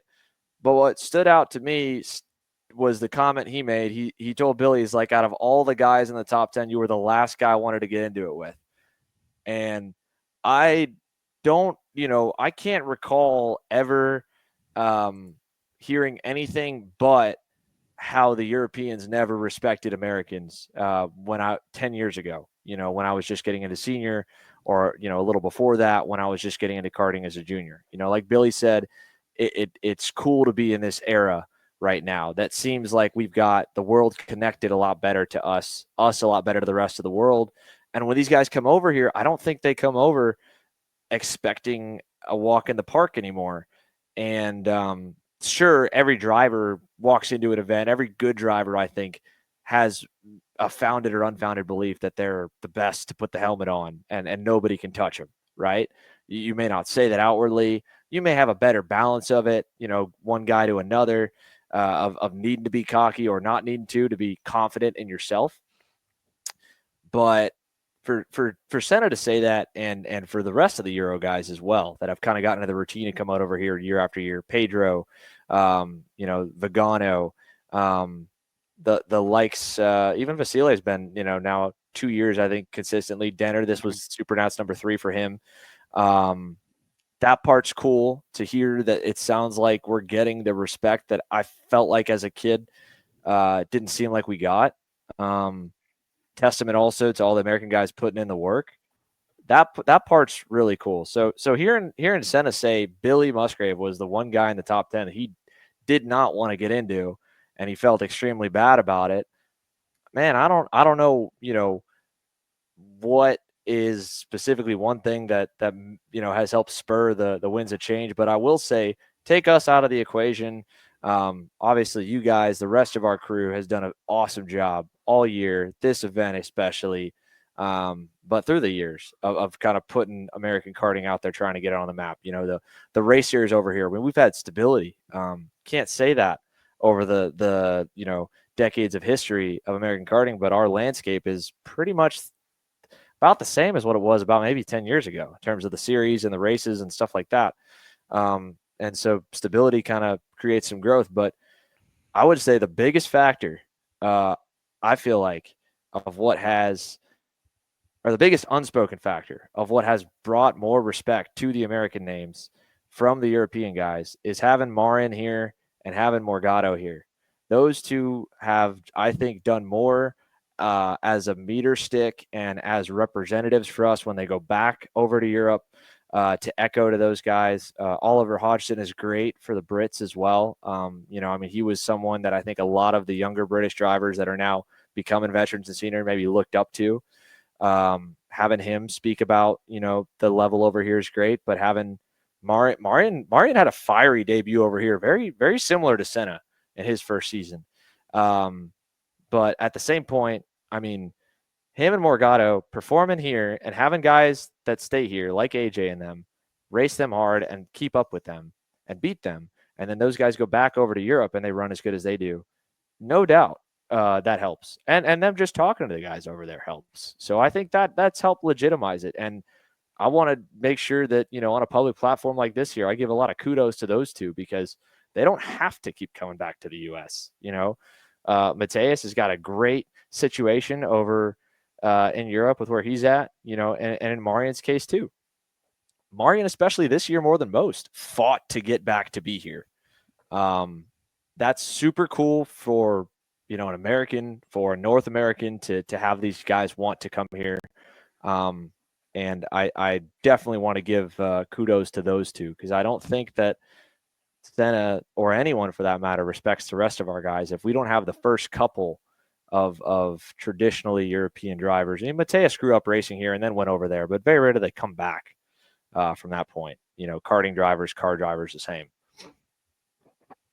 Yeah, and those two guys have done a great job, like you said, to do what they've done and to continue to grow. And Senna, like all these guys, like when it comes to like doing interviews with them, the thing that surprised me the most, like whenever you expect or whenever you hear about Europeans like stuck up or whatever, me and Alex can attest to this. We've only had, and Emery as well from last year, but it's been good treatment from all these guys every single time. Nobody ever rarely denies an interview or whatever. So it's been great working with all of them. And like you said, I think having them coming back is great to continue to grow their brand, our brand, and the sport of karting as a whole as well.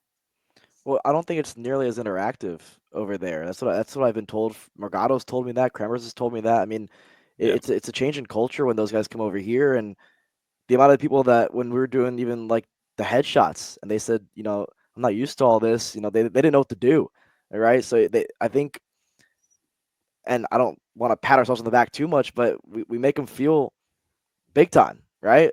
That's the whole point. But we make those guys feel like they are pros because they're pros, right? And that's nothing against what they do over there, right? Because the level over in Europe is incredible, right? We tune into the World Championships; it's amazing. But like Xander mentioned, when you have two world champions come over here and do well, but also get beat, it's a pretty big eye opener for those guys over in Europe.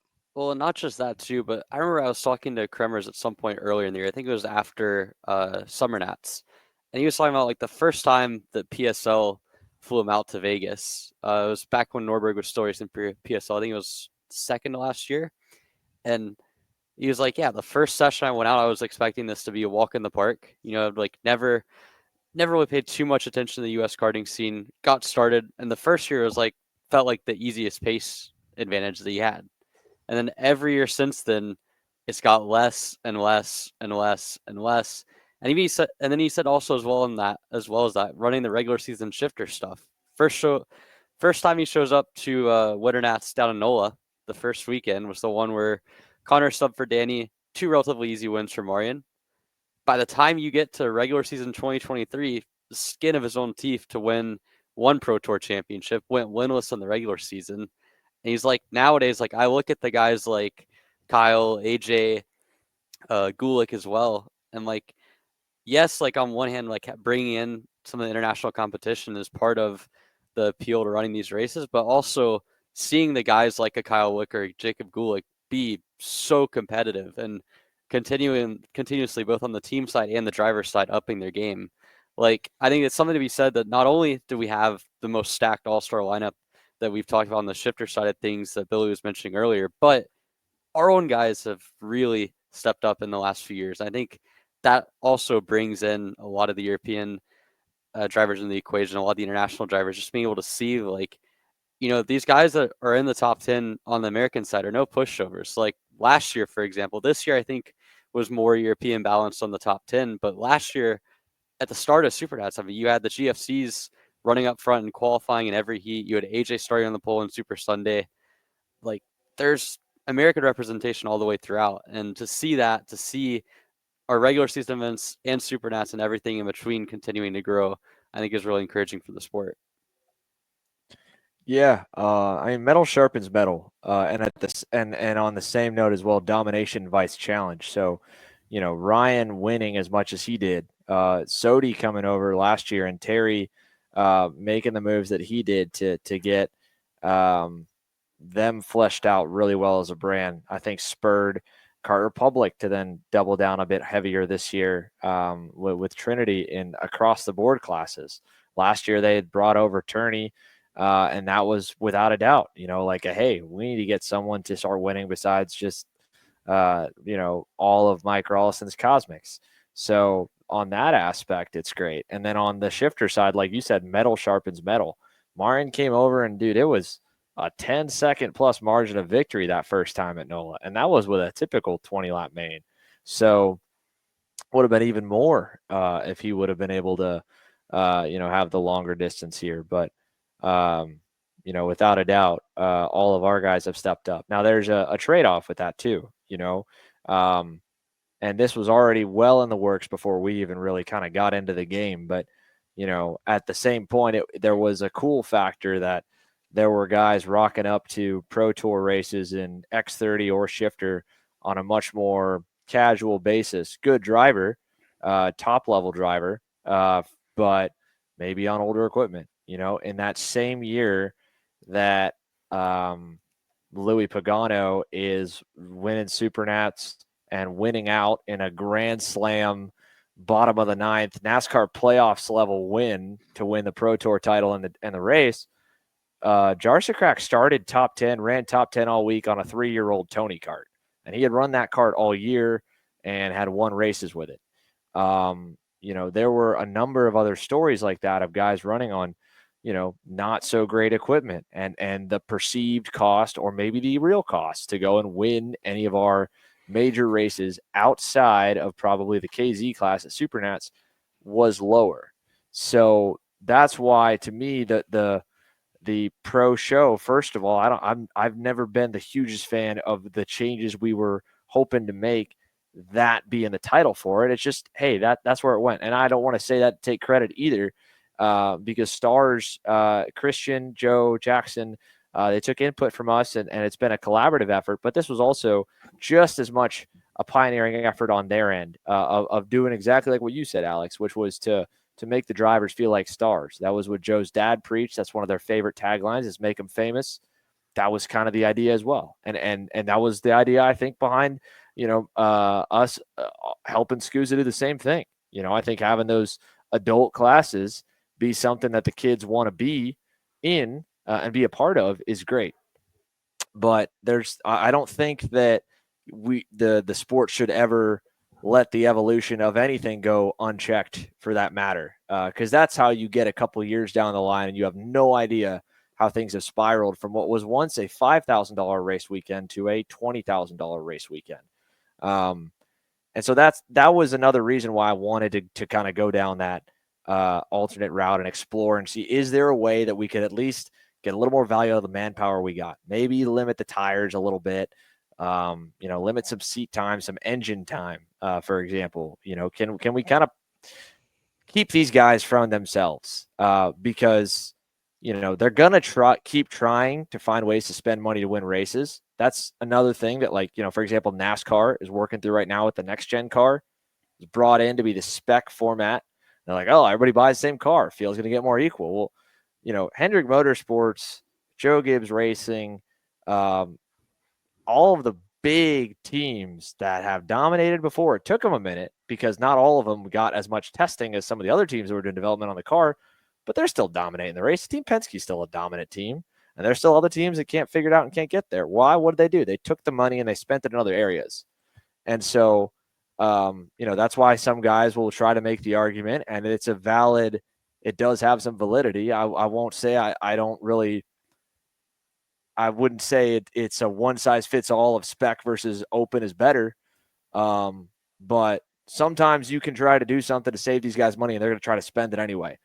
I don't think that's a reason to stop fighting that fight of trying to make it where, whether it's perception or reality, you can still win on a reasonable budget, or keep trying to keep that budget number down. Because I think that's one of the big selling points of our sport, top to bottom. And there's a lot of ways you can do that. And there's a lot of ways that you can screw up and make it more expensive trying to do that. Again, that was like with Gary's comments about, you know, what the hybrid format would have done for Team GFC. It would have probably driven their cost to compete up more, especially with limited practice time, meaning they would have needed to schedule test weekends at the racetracks outside of the regular race week because they are not native to the area where they don't naturally have a lot of data to go off of where some other teams would. So, you know, it's a cool thing that our guys have evolved, our teams have evolved, and we're able to keep up with the world and the best in the world at their best. I mean, it was not long ago. It was 2 years ago when it was whoever got the good KZ motor was probably going to win the KZ main. And that's not the case now. You add the longer races, that tire development, I think, and strategy, I think that helps for sure. I don't know if you could pick out someone that had the best power in the field, you know? So great to see that we're getting there on all fronts, on all classes. And it's cool to get to watch our micros and minis and juniors go over to Europe and kick butt. You know, we used to not get any love when the kids would go over there. They would get the bad motor. They would get parked outside the tent sometimes, and they'd be paying the same price as someone that grew up there. That's all great, good. But I do also, you know, want to try at the same time to fight on the other end on keeping the perception to compete costs down, and maybe in some cases the real costs down. Gary's wheel fans are great. You know, the only negative comments that we got on that was people thinking that it was going to make the sport more expensive. Now, that's the wrong thing to harp on because those fans are 3D printed pieces of little plastic. So, like, that's not actually something that's driving costs up. The new NASA panels and front bumpers, that is something that's driving costs up. And it's only getting worse. The OTK, once the OTK hot dog came out and those things would rip through all the time, we used to, dude, I never in my life remember having to replace a broken nose cone until I raced with the hot dog nose cone.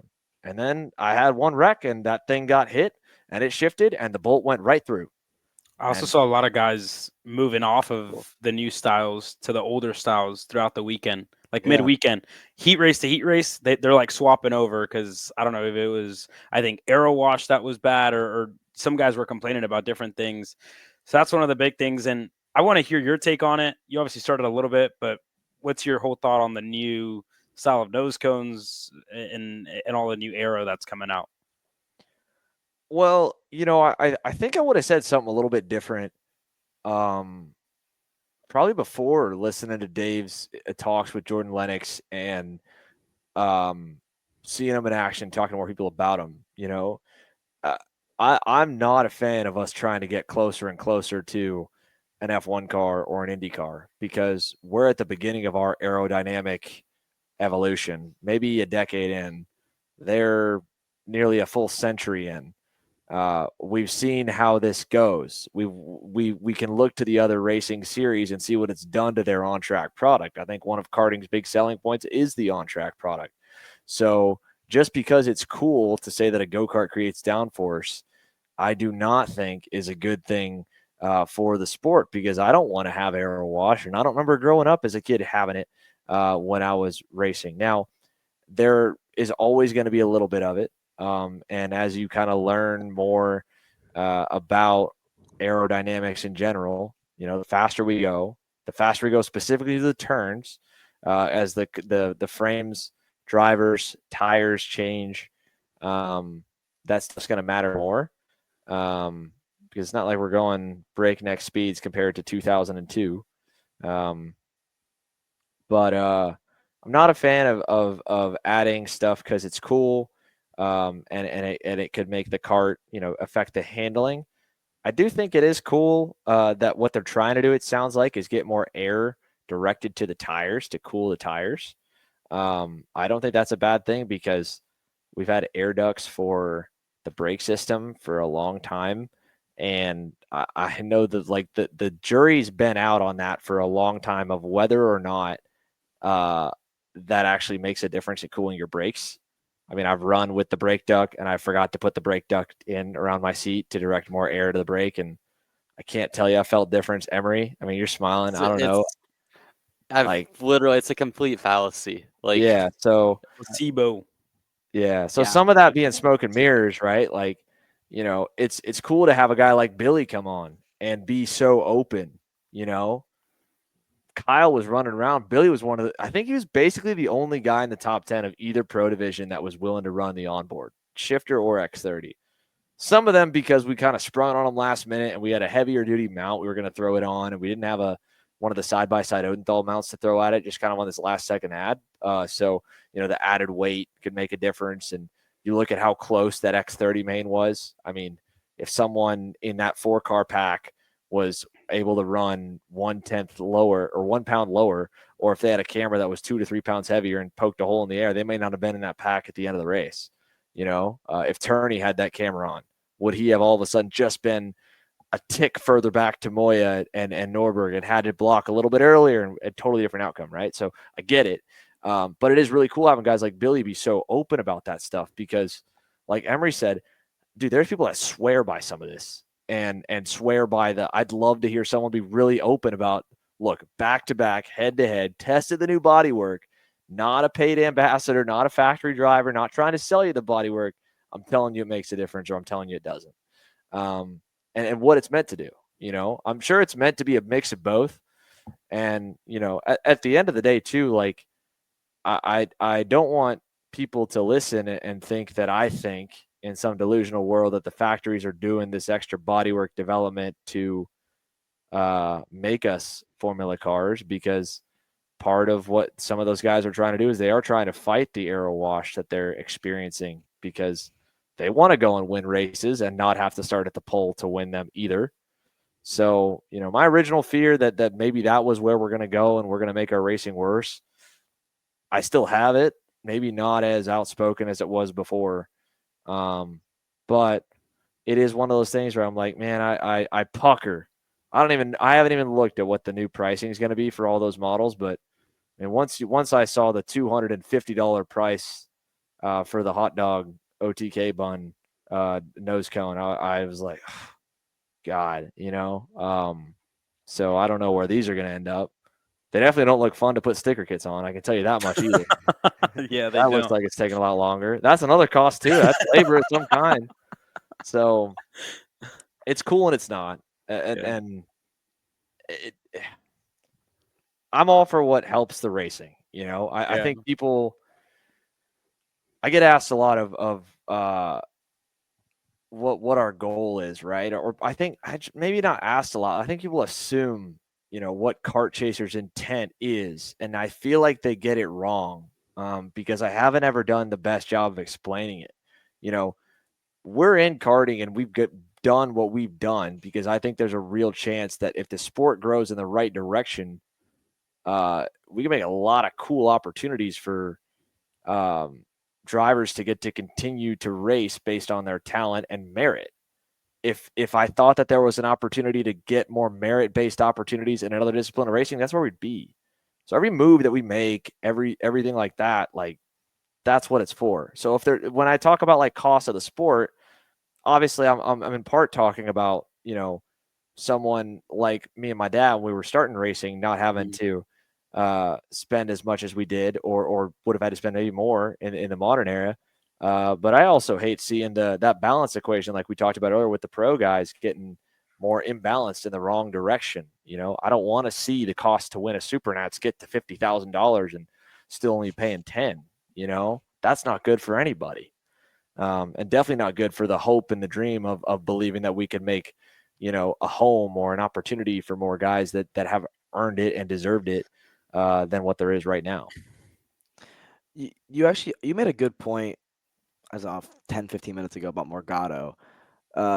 Grew up here, moved to Europe, and it's rare those guys want to come back and race back in the States again.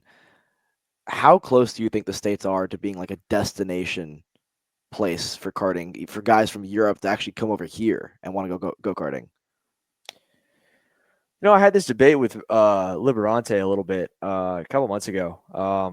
We think of Europe as if like the FIA events are equal in the pyramid to our American nationals, and we forget sometimes how big the pyramid beneath is, with more layers than what we have over here. We have local, regional, maybe there's a super regional above that or a state below that series, and then we have the national series.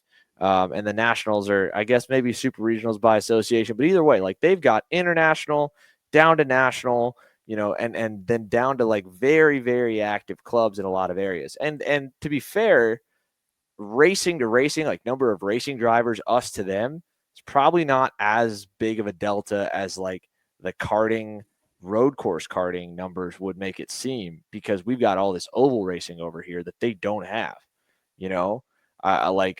I just imagine, like, if I'm an Italian guy, you're an Italian guy, here we are, I walk into an Italian bar and I tell you guys that I've got a KZ, like, you guys know what I'm talking about. Vice versa, we're all, here in America, and I walk up into a bar and I tell, some random dude that, oh yeah, I got a late model or I got a street stock, I have a much better chance of him knowing that. That's short track racing. So, in terms of being a destination, right? Will we be able to pass them in certain areas? Sure. I think already, right? We were doing some stuff they aren't. They're doing a lot we aren't. And because racing in the rest of the world isn't split in so many disciplines like it is in America, it makes it a lot easier for them to maybe stay bigger, or in their minds, just keep that as their number one focus. The travel's is less over there too. Huh? The travel's less over there too. Yeah. It's tighter. Yeah. So it's more logistical, but there is no, at least to my knowledge, true American factory competing in Supercross. The crossover has happened in another discipline of motorsports.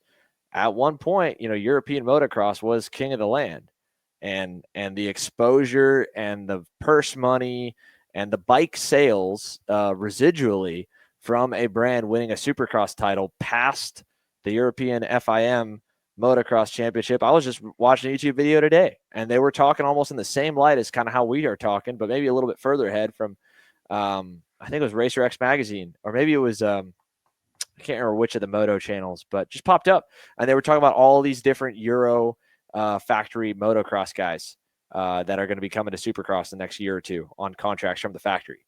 All those factories are not American based, but they are pumping money, and they're putting their best guys here, and their best guys want to come here because they get paid more. It's crazy. Do you get paid the same amount of money? GSW Palumba walked away, at least from the promoter of the event, with the same purse money in hand as Emery did when he won a Trackhouse Motorplex Karting Challenge event in KA Senior, and or Caleb winning a DFW Triple Crown in 206 heavy. You know what I mean? Like, that is criminal. I have said, like, I'll scream that from the rooftops anywhere. That is absolutely ridiculous that these dudes are the best in their sport, and they get paid nothing by the promoter. Now, I also understand the equation, right? Going back on like money in, money out as a business for that event, right? That event is not tailored around spectators. None of the karting events really are. SuperNats is the closest thing to it. And, I think this year and the last few years, every bit we've been doing has been kind of warming up the American industry to believing that maybe that might be a lucrative avenue, not some pipe dream, but if we're smart about it, I think a true substantial revenue source for events. If I were to have said that 5 years ago, which I did when I was saying that I wanted to go this way, I got laughed out of the room by some people, man, I looked up to, and still do. And it's totally understand because there have been guys saying that since karting began in the 1950s, that it should be like this or should be like that, Billy's been busting his butt building the brand that he's building, living out of a hotel room right now, building a shop, wanting it to be like that. He's an ex-moto guy, so he's seen it. Jay Irwin's dad, another ex-moto guy, he saw the transition from Europe to America, and he admitted that was part of the reason why they've been having Jay over here, which was, to me, one of the best compliments I think I've gotten in the last 2 years, that the work we're doing is going the right way. So I know it's kind of a long-winded, spread-out answer of whether or not we can be a destination, but I think yes and no, just because of the nature of road course racing in American culture to European culture. Obviously, F1 is bigger than it was a decade ago, bigger than it was 5 years ago here in the States, but it's still not Monza, it's still not the talk of every single city in the way that they talk about racing over there.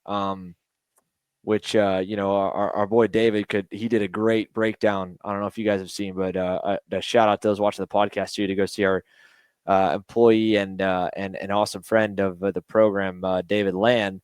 He explained, I think, pretty well about F1 Miami. So could we be a destination? Yeah. Could we be kind of this one of aspects of what we have, maybe past the Euro guys? I think so. I don't know if we're going to be like the end all be all number one in every aspect, though, compared to them, just because, dirt oval karting is 4 times the size of what we're talking about here.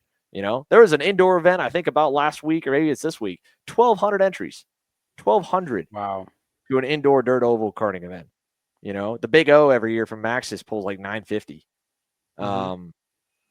So, we say 550 or CKNA 635. We're like, huge, and that they're bigger there, and Europe, it's not so much entries, we don't see it, it's not per event, but it is bigger. On a given Tuesday, South Garda Karting and Lenato's probably got 100, 200 guys testing all kinds of different go-karts. Last one here before we end the show on what's been a funny and good episode 35 that I have a lot of work to do to go back in editing, but lastly here, it'll be me editing. All right. Last year, you see, now I need to rephrase this. It's been a long year. We've spent, I think, more weekends together than with anybody else. Xander's probably spent more weekends with us than probably with his own girlfriend. Same goes to Alex, Emery, and myself. Obviously, we don't have girlfriends, but I've seen you guys more than my actual friends back home.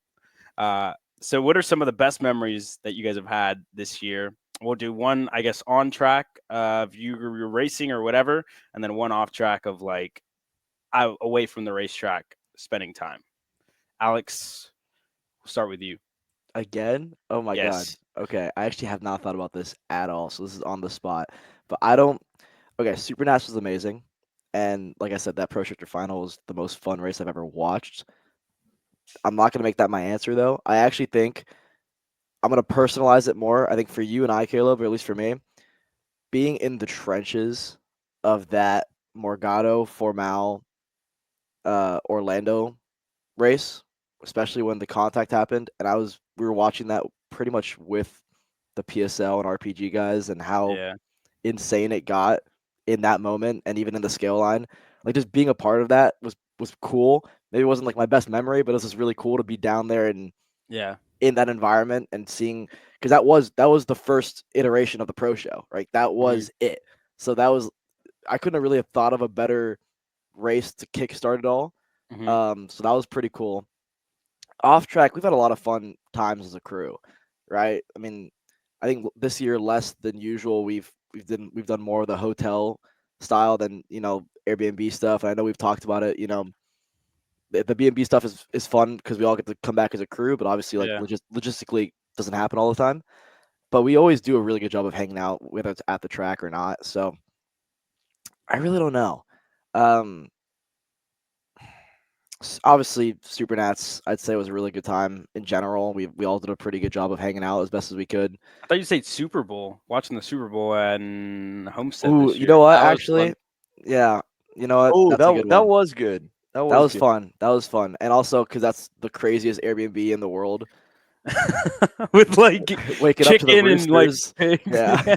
It's nuts. It's a Are we going trip. back there, Xander? Are we going back? Third year in a row? We We're don't not get going to back race to there Homestead. next year nationally. Oh, I forgot. Oh my yeah, god. Hey, yeah. SSKC. SSKC. Yeah, SSKC, we got to figure out exactly what our crew size is going to be. So it'll depend if we're in that or if we're one of the usual Airbnbs that like is like it looks like a neighborhood built of Airbnbs. Yes. We've stayed at in the past. Oh They, yeah. the ones with the white interior. Yeah. We've Yep. had a big memory in one of those. Couple. All right, Emery. Yeah, that's not the memory I'm going with. Oh. All right. Favorite. Okay, I'm gonna do it in 3 parts. Favorite on-track memory of myself racing, because I feel like I haven't really talked that much. I'll say, man, that's a tough one. One that sticks out to me is passing AJ in turn 3 at the shootout race in the rain. Big Because time. I was like, Pat. Sadly, the cameras didn't get that, so I was a little bit upset when I watched back on the broadcast. So I was like, damn it, no shot AKR replay, just sending it on. But you know Dude, what? you're like the biggest prima donna, Emery. You know that? I swear every time you're racing, you always whine about not getting on the broadcast. And we just had a guest on here who literally got wrecked out of a potential top 3, top 2 spot at Supernats. And like, I haven't heard a peep from Billy that we missed his spin. You know what though? Hey, Billy Musgrave, amazing driver, 5-time Supernats champion, the only in Supernats history. But he's not me. He's not Emery Lida. What? Right. Emery, you know, when Stars says the catchphrase, make him famous, you know why they do that? Because goobers like you live and spend thousands and thousands of dollars for a Facebook post or a clip or making it onto the big screen. Forget the trophy, the money, everything. That's why. And here you are all mad because you're crowning. What position was it for? Where you For passed P2. It was for That's second. P2. Yeah. All right, you know, that's like a slight fair. That's a flex. Yeah, it's a good move, but it's like, man, What was your it for crowning P1? achievement on the year, I guess, is a pass for second. Hey, I'm not. Hey, look. If Hey, this you, was you had probably the coolest graphic too. You had such a sick Yes. graphic. it was a sick graphic. Social team cooked on that one. But anyways, before I get myself too many enemies on this show, other favorite racing memory of that this year was the final in Dowsman. Even though I didn't do as good of a job as I could have, just man, absolute battle royale, fun race. Kept it on track most of the time. Almost took out a corner worker, but aside from that, fun race. I don't What's want to cut you off here, but I remember because announcing that race was Xander, and Xander was we got that on camera, the last part of the corner worker jumping out the way, and Xander's like, "Whoa, somebody just hit a corner worker almost," and then turns out it's you. Turns out it's you. Whoa, was that Emery Lida? And it's funny because you blew the brakes down watching the race in front of you. Because I was almost there. I was like, damn, this is cool. But no, on track, it was a down year for me. I'll say that. But it was still fun memories. On stream, I think there's a lot of different things that really kind of stick out. But just in general, being able to watch the final pro shifter race, I'll go cookie cutter. Like, it's a good moment. There's few moments throughout the years where I've worked for KC where I look at races and I'm like, I don't care if I'm in karting, out of karting, whatever. This is a cool race. This is something that if I wasn't in the paddock, I would really want to go watch. And I'd hope that someone would like reach out to me like, hey, you should watch this.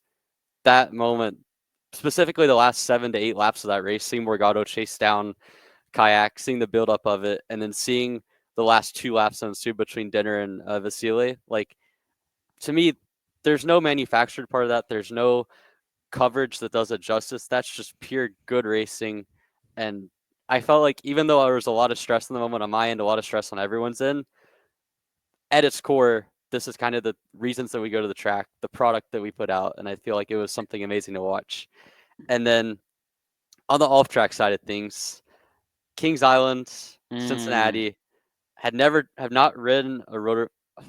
I'm not Englishing well. Had not been on a roller coaster in 11 years, and definitely overcame that. And then also to ride the beast at night was sick. That was cool. It was one of the more wholesome KC crew experiences over the year, and I felt like to have all of us there was a really sick occurrence. It was one breaking of the worst hours. breaking it. It was Yeah, one of the worst the hours of our hour- lives, though. That hour sitting there in that line while Yeah. the fireworks like show was the- going off. But like the was 7 terrible. minutes after it, though. The 7 minutes of that ride was amazing. I remember getting to the top, completely pitch black all the way down. I'm afraid of the dark, and I remember breaking it down up there, like, just like Kart Chaser. And then I going remember down. looking over at Trevor. I think I don't know if I was in the car with Trevor or who I was in the car with, I but think you you were were like Trevor. 2 cars up from me, and you and Riley are just chanting like full of energy, and I'm like, dude, how? Like 11 how o'clock. are these Literally guys still 11 going o'clock. up in front of us? Because this is nuts. Streamed for 8 hours, Kings Island at night. Yeah. Yeah, that's a good one. That's a good one. That was a fun day. I'm glad we did that. Xander, you got yours ready, or you want me to go? I got my on-track one. I'm working on my off-track one. Go ahead. Okay, so mine, I have a couple of good ones. I would say rentals in Orlando was fun. I didn't go out the way I planned in the first corner. And then I got DQ'd from the session because I completely clobbered over this curb. So that was fun. I think rentals at Trackhouse was also the best rental session we've had. We've also had a couple of good ones. We had a good one at DKC where I spun Xander out once. Wait, bumped Caleb, and run him a second time. I have another on-track one. I'm getting there. So DKC, I'm fresh off my flip at DKC the week before in the lead, coming to the white. I flip, whatever. My ribs are bruised. Wrist is just like Queen is fading. yes. Bad. So just recently flipped, and then the next weekend I decide to run rentals with Xander and all the Texas crew. And I took Xander out twice. I was driving one-handed, but I took him out twice in that. And I was like, dude, that was so funny. And then he gets behind me like the next 2 laps, and I'm like, oh my gosh, Xander's gonna kill me. Because we were wearing clear visors and I could see his soul. I was like, he's literally gonna destroy me. And he just bumps into me again, and then I just slam into the tire barriers. I hit my ribs on the seat, and my wrist is just in pain. And I was like, oh my gosh, that hurt so bad. But I remember no matter how much it hurt, I had a smile on my face from ear to ear because of how fun the entire whole moment was. We don't junk rentals. I hope everybody knows that because I feel like that's all our stories. But that was a pretty good one. And off track, I would say was probably I had a good one for off track. I don't know, driving to Wisconsin was probably my favorite one. In the middle of the night, Xander's passed out in the back of the RV all night, and just driving, and then Xander waking up in the middle of the night, thinking, I don't know if I hit the brakes or I hit a bump or something, but he woke up, he was like, what just happened? And I was like, nothing, we're good. He was like, oh, okay. Falls back asleep, drive the rest of the way to Wisconsin. That was a pretty funny moment. That's a good one. Let's see. Yeah, the rental sessions I think were all pretty fun. They all got kind of somewhat better through the year. I think the only dud one we had was the one we had at Pittsburgh. Yeah. I think that one was not as good.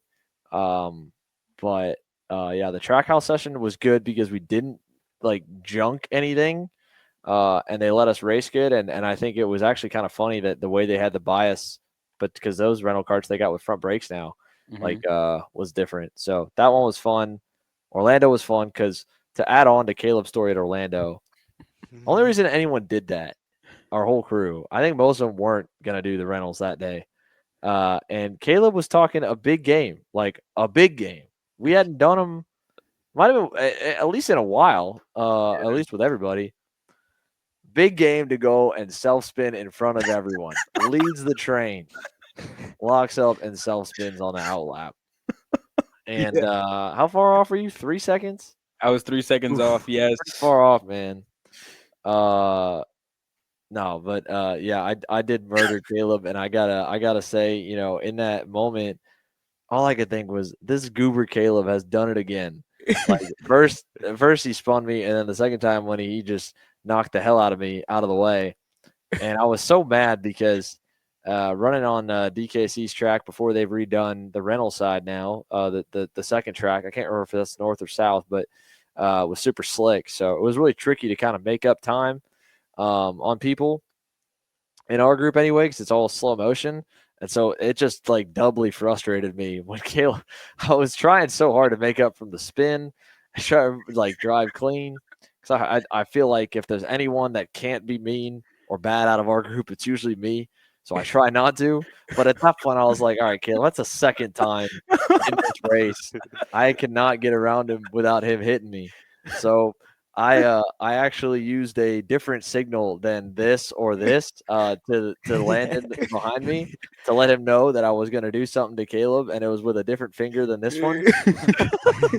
As I pointed forward, I remember looking back and he's pointing at me. I pointed at him, and then when Caleb looked back around, I made sure Landon could see, and I was like, "I want you to understand, I'm not passing him."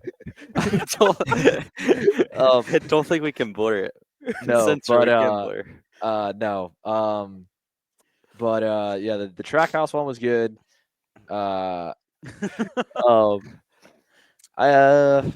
Man, felt like I had a million drives from the back of the field for my own fault this year when it came to actual racing for one reason or another. I enjoyed the wet sessions probably the most.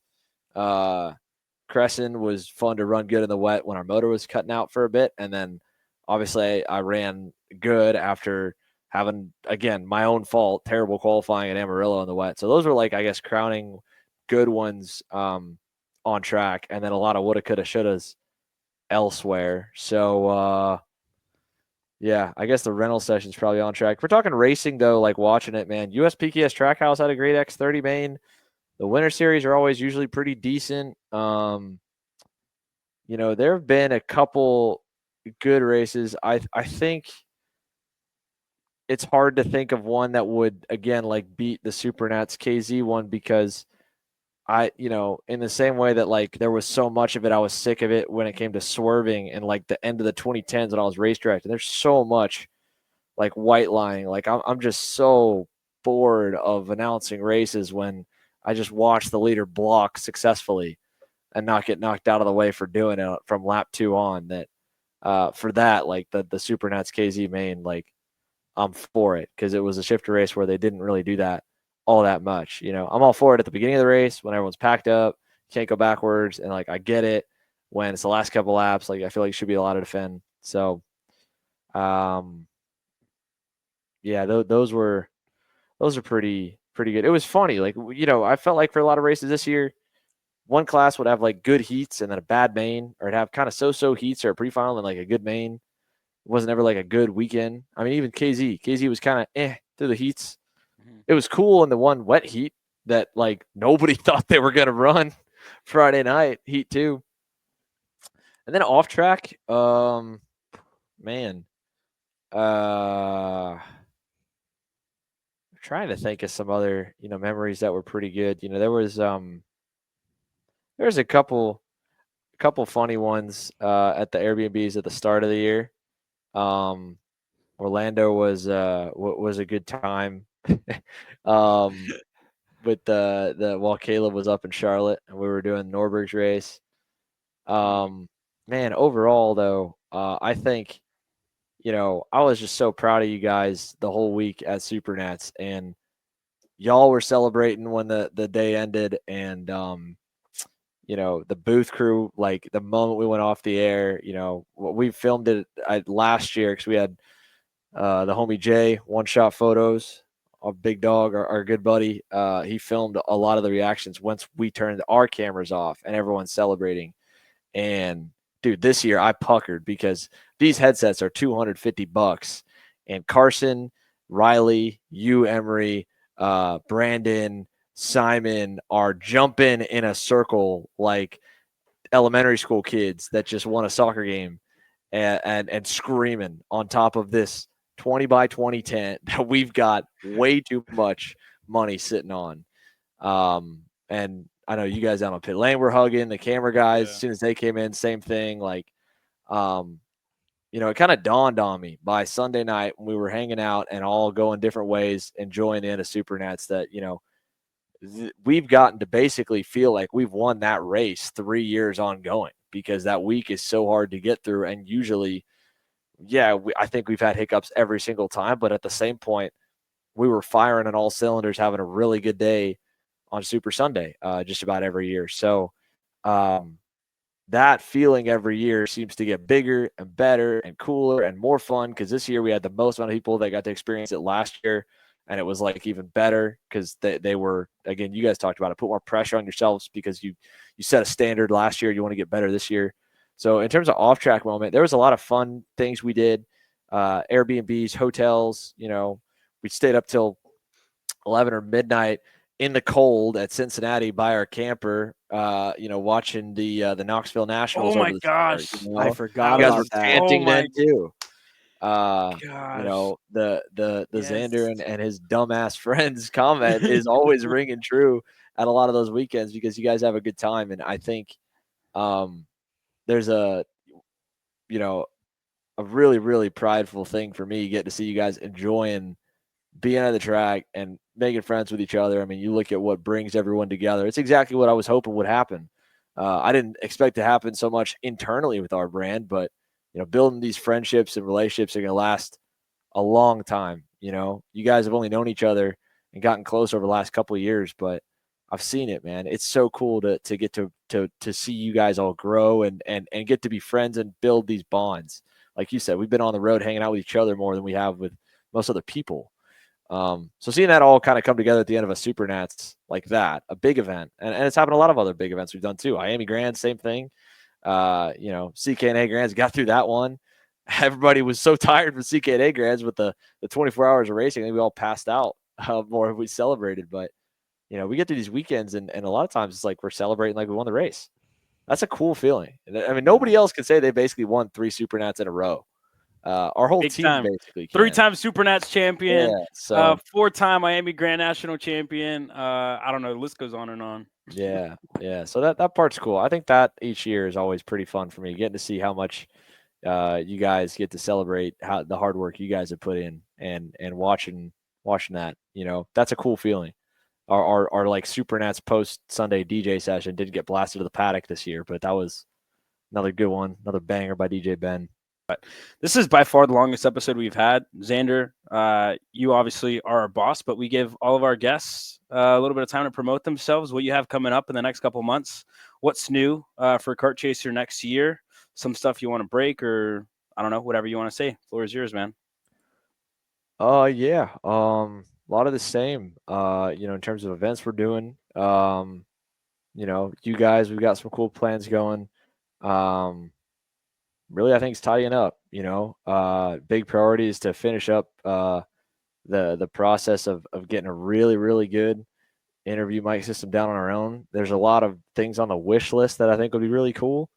They're so early that I hate calling shots before I can make them happen. So some of the new things that I'd like to roll out in Orlando, I probably won't know if they're going to make it there in time or not. But the onboard camera worked good, and that's going to be around. So I can at least say that we're going to have a fleet of those over the course of next year. That's going to be exciting. We're going to work with the race teams to make it where you'll be able to coordinate with them or individually to run it weekend by weekend. So we're filling that plan out. But the onboard camera, I think that'll be a really cool upgrade. Trying really hard to get out west. So anyone west of the Mississippi wanting events, reach out. That's hopefully another expansion deal. Grassroots went good this year with the experimenting at MCC and Whiteland. Hopefully we get to do more of that. So club tracks that are looking to have some streaming, some basic stuff there, would love to do that. I'm hoping that I get through all the work that we've got lined up these next couple of days, that everything we can close the book on and everything I'm working ahead on, I can park it on Wednesday before Thanksgiving. So I just hope everyone has a great Thanksgiving. I hope everybody watching enjoyed this. Maybe you're watching this going to or listening to go be with their family. I know I need to take my own advice as well, so it might sound a little hypocritical, but enjoy the time with friends and family. Make sure you make time for it this week. Phone down, look away from the TV. Just like I was telling you three, man, it is so cool to get to build an environment where you're watching people grow and learn and develop, but also grow together and get closer and build friendships and relationships.